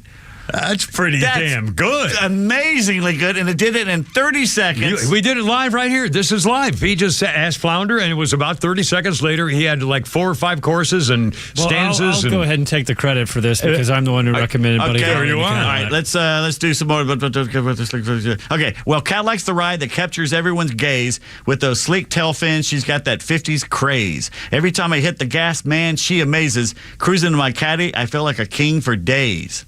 Now here's the the last one. So come on, baby, let's hit the open road. Feel the rhythm. Let the good times be bestowed. With my Cadillac, there's a story yet untold. Cruising through the night, together we'll go. That's a little weak, but the rest of them were really pretty darn good. Damn good lyrics. For a machine in 30 seconds? A machine. Well, so what's to stop a music producer from just doing this? Nothing. That's what Paul McCartney's doing with the Beatles right now.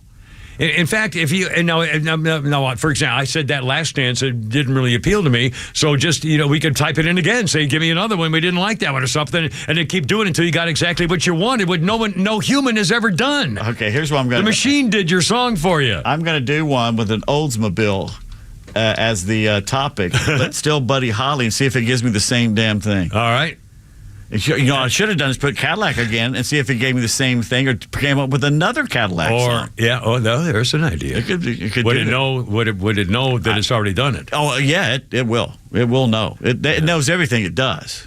Wow. That's why they're finding with the professors who did that thing where someone gets ChatGPT to write their theory. Right. And they said, well, how do we know that you did it? Right. Well, ChatGPT says, yeah, I did that. Yeah. They'll tell the professor. Oh, here we go. Cruising. Okay. Cruising in my Oldsmobile. Well, looky here, darling. I got a story to tell about the sweet ride that I adore. You know it oh so well. It's a fever red beauty, a dream that's come true. My wheels of delight, my dear Oldsmobile. That doesn't even rhyme. That doesn't rhyme there. But was that similar to the first one? It's a little similar, but not as good. No, nowhere near as good. Yeah. Anyway, it's unbelievable. Pretty weird. 5:41. And what else? You were going to do something else. We did the poem. Okay, that's good. We should do one in the style of Prince and see how much cussing comes out of it. What they do, probably. Or just are you able to do it in a? What if I do Snoop Dogg? Oh, okay. Oh, you do a rapper. There you go. All right, I got Snoop Dogg. What's the topic? What's Snoop talking about? Young love. Young love. You got a lot on your mind. I do. Yes, I do. Yes. All right. I'm glad we got the end of the show. And by the way, I tease this very quickly. In South Korea now, they passed a new law, ending the country's ancient, unusual way of counting your age. A baby born. Let's see. South Korea's original documents begin using an international standard. The change to specific challenges. Oh, God. Legislation kicks in. More widely practiced was counting a person's age when they're born. In South Korea, a person is considered 1 year old on the day they're born. So after you've lived 1 year, you're 2. Here's the problem, though. A baby born in South Korea until now, a baby born in South Korea on December 31st would be considered 2 years old on the second day they're alive. Wow. Because they'd be 1 on December 31st, 2 on January 1st, and they'd be alive for 2 days and it'd be 2 years old. No wonder they always won the Little League World Series. Now they've stopped it. Going back to when you're born, you're 0. You become 1 after 1 year. So anyway. You ready for the Snoop Dogg song? Snoop Dogg, young love, baby. Rolling in my 64, peeping out the game. Got to tell you about this young love. It ain't just a name. She's a dime piece, enough to make a play a week. Ooh. I'm talking about a cutie that's got me feeling so deep. Young love, D-O-double-G style. Baby, let it flow. We rocking that young love. Can't nobody say no. From the izzle to the pizzle, it's all about the sizzle. Holding hands with my baby, we taking over the drizzle. I hear a promo coming on. Pete Davis, ladies and gentlemen.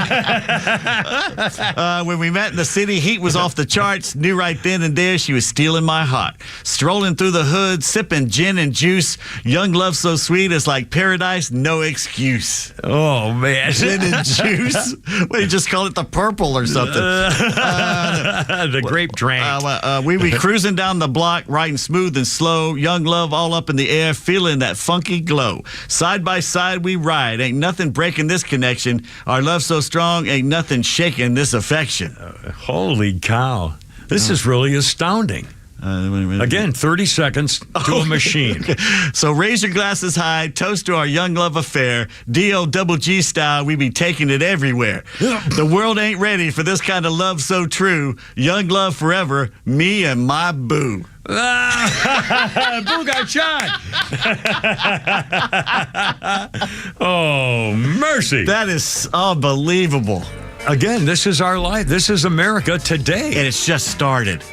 It's just started. We are barely beginning what's ahead of us.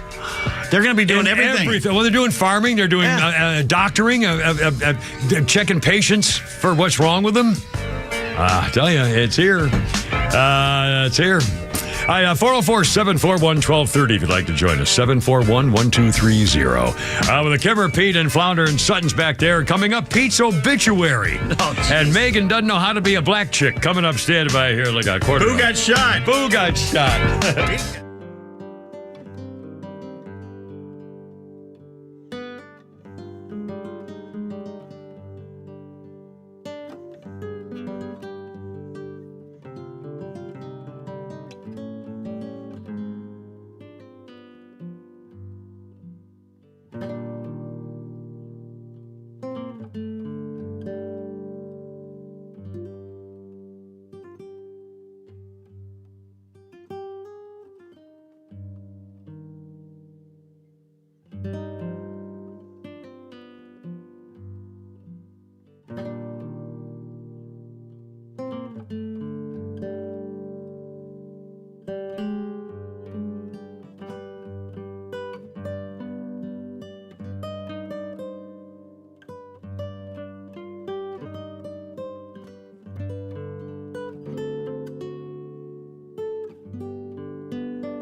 Go back and try and find them again if you want me to do that? Yeah. And try and just shoot through Well, them? all right. Oh, we're on. Hey guys, we're on. Sorry. Yeah, I want you to do that. Yes, I do. Sorry. It's 5:50. It's only me. It's only the Kimmer with Pete Davis and Flounder and Sutton's back there. And we're this is talk radio, but modern day talk radio is actually people reacting on YouTube. So here we go. There's some reaction to what's been going on in the last hour or so. Well, we've got people saying, "Don't do it, Kimmer. Don't go in your bathroom and mix chemicals." I've got 6 or 7 bottles of different kinds of bathroom wall cleaner, tile cleaner, and when they get to the bottom inch or so, they don't spray anymore. It doesn't reach the bottom of the thing. So I'm thinking of putting them all in one bottle, and would that be a bad thing? Okay. And by the way, one of them has a green is a bright green label. I don't know what the name of it is, and it stinks when you spray it on the walls. I have to get out of the room because it's strong. So I don't know whether mixing 5 or 6 things together is dangerous. LJ Fox says, "No joke. My parents knew a guy that died mixing cleaners in his bathroom." Sophia said, "Drive time radio solving a problem that doesn't exist." Thank you, Sophia. And they say found the guy dead on his bathroom floor. And Weenie Riot said, "Well, at least it was a clean death." A clean death, ladies and gentlemen. Let's see. "I'm never cleaning my bathroom again," says Robbie. Someone told you to light a match while you're in there. That would be bad. Yeah, let's see. There's a few others in here. So the top. Oh, Pepsi is gross enough by itself. Don't mix it with ketchup. Which kind of helped there. Imagine. And Robbie here has caught on to your fact that you do a lot of teasing of stories that you never get to. Things that we want to talk about today. 8 things to cover in 22 minutes, no problem. To which Mark said, "Yeah, he'll solve it like any movie. Time travel." There you go. Rocco also wants you to throw your toaster in the shower while you're in there to see how that would clean the toaster out. That would work. Oh, the best one. I saved the best one for last. Sophia, our ray of sunshine. Yeah. Sophia said, how was I going to find it here? Sophia said, gosh darn it, going to find it. Oh, AI would never give us the joy that Stew Ball gave us. The fairgrounds were crowded. The Stew Ball was there. The betting was heavy on the gray and the bay and the mare. But away up yonder, ahead of them all, came a prancing and a dancing my noble Stew Ball. Rocco, Kimmer has a billion things, but he can't even get to 2 things. No! I don't think they like me. Oh, mercy. All right. No. Oh, by the way, we just saw it was announced this morning. I saw it this morning. We just saw on the news here on TV. Also, the state of New Jersey, I think, is now the last state in America that will now allow you to pump your own gas. No, the one that won't allow you. Oh, no, wait a minute. New Jersey's the last one that will not let you pump your own gas. Oregon just took away a 72-year ban on it. I thought New Jersey took it away. No, New Jersey's the only place left that they have to pump your gas for you. They do it for you. That doesn't make any sense. And we were talking about, at what point in your life, someone came up to you and said, fill her up, and you said it, okay, for the last time. Well, because my generation, it was not only fill her up, it was let me check your oil and water. They would open your hood and check your radiator. Yeah. They would also check the air in your tires. Yeah. Every one of those guys with a little bow tie had a little tire gauge in it, and they would check your tires. And what happens if you needed oil or air in your tires? Would they just... They'll do it. The oil was right there. It was right on the stand. And they had the little pump thing. They'd just slam it in there, the little hook, the little tube. That was always fun. Yeah, it was great to do that. To slam that into the top of the oil can and glug it. The second hole. You had to put a second hole. That's right. Yep, they did. And they would literally check the water in your radiator and your air tire pressure. That's true. And they came out with that little plastic tray with the thing that you signed, the credit card signed. That's right. And then slide it across. They'd rip it off and hand it to you. Yep. And by the way, I remember those. I remember the day when I had become a TV anchorman. This was in the 70s, probably 76 or 7 maybe. And I remember the day I went out with a film crew and we went to the the nearby gas station on the first day that people could pump their own gas. And I waited for a woman who pulled up in a Mercedes, in a well-dressed woman in a very fancy car, to see whether she knew how to work the gas pump. And she did not.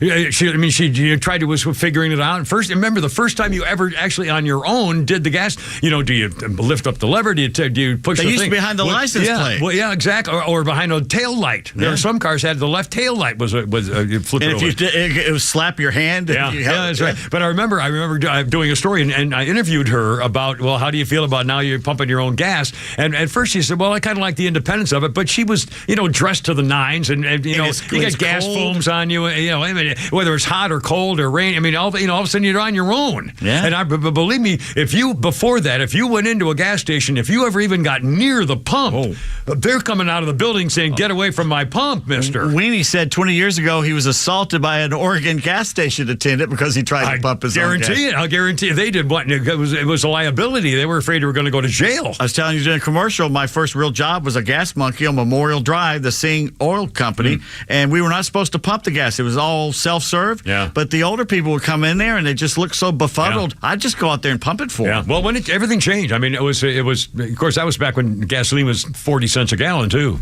Or 80 cents maybe. I paid 25 cents a gallon in my first car. I remember us thinking, gosh, if it ever got over 50, what would happen? I remember asking a guy from Shell Gasoline in the 70s, do you ever think we're really going to be paying $1 a gallon? He said, well, in Europe, they're paying $2 or $3 a gallon now, the liter, so it might come. This was like 1977. He said, we might get to $1 a gallon. And the thing is, it shouldn't be even $1 now. No. There's plenty of gas. Yeah. Well, it would be if we had a Republican president who would give us back with our, making energy feasibility proper again. But. Well, my car used to be $20 to fill up under Trump. Yeah. It's $50 now under Biden. There's your Biden. There's your Bidenomics right there. That's right. Yeah, look at the total. or start paying cash at the pump.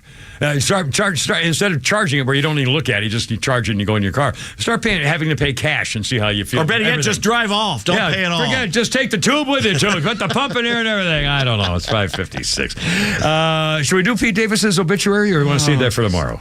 You're going to end the show with an obit? Yeah, we'll save that. That's from Dan. We'll save that for tomorrow. Yeah.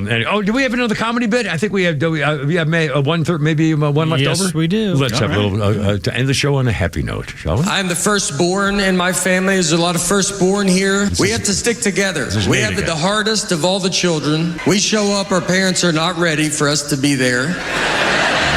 They don't have any money. You basically get there. You're like, I don't think I should even be here yet. But once you get a job and start helping out, the youngest, you show up, your parents are trillionaires.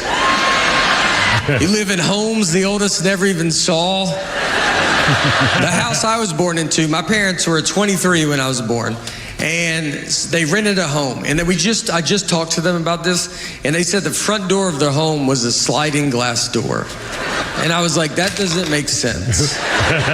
Like, how do you even lock it? You can only lock those with a pole. So how do you lock it? And then and I asked them what I'm sure you are thinking. I was like, are you sure you did not live in this home backwards? That's a guy named Bergazzi. You just made a fatal mistake and you don't know you've done it. What I do now? I put away my stuff? You put away your harmonica. Oh my God! I put away my harmonica. He stays right in front of me. Just packed up his harmonica. Oh my God! I go. Well, I got to get ready. We only got a minute left here. Seriously, but I totally did that. Well, you're going to end the show. Oh, by the way, Ed Simmons said a question from yesterday's show: how did the guys in Route 66 carry around their stuff? Yes, they were in a little teeny Corvette back when they had basically no trunk and 2 seats. The number one answer: the Vet did have a trunk. 1962, the last year for a trunk. And number 2, Buzz and Todd were their names. Also had a luggage rack. I remember that. The facts, man, just the facts. I remember the luggage rack, and I remember the little teeny little square cutout of a trunk, basically, but it wouldn't fit much in there. Nope. But it was still, how did 2 guys drive across the country without ever? They just drove across the country and they had everything they needed. They looked like they stepped out of a GQ magazine. I know, yeah. They never had their hair mussed. Was that Martin Milner? Was that the Martin Milner and George Maharis? Maharis. Was it Maharis? Maharis. Maharis. Yeah, Maharis. George Maharis. Who, by the way, he did something really big after that, and then well, he left the show because he thought he'd be even bigger, and he really didn't pan out like he hoped. Yeah. It's like that red-haired guy from the Law and Order series. But he ended up okay with Miami Miami. What was it? One the cop show in my CSI. And the little blondie girl who was on West Wing too was a star of that Miami. God, we done. Oh my God, 6:00. Anyway, God bless you. Thank you, Semper Fi. Back tomorrow for more of the same, or maybe something actually better. More stories we won't get to. More stories and Stu Ball the racehorse. All right, I gotta go. You're killing me. I've got. Oh, sorry. Look out. Herp.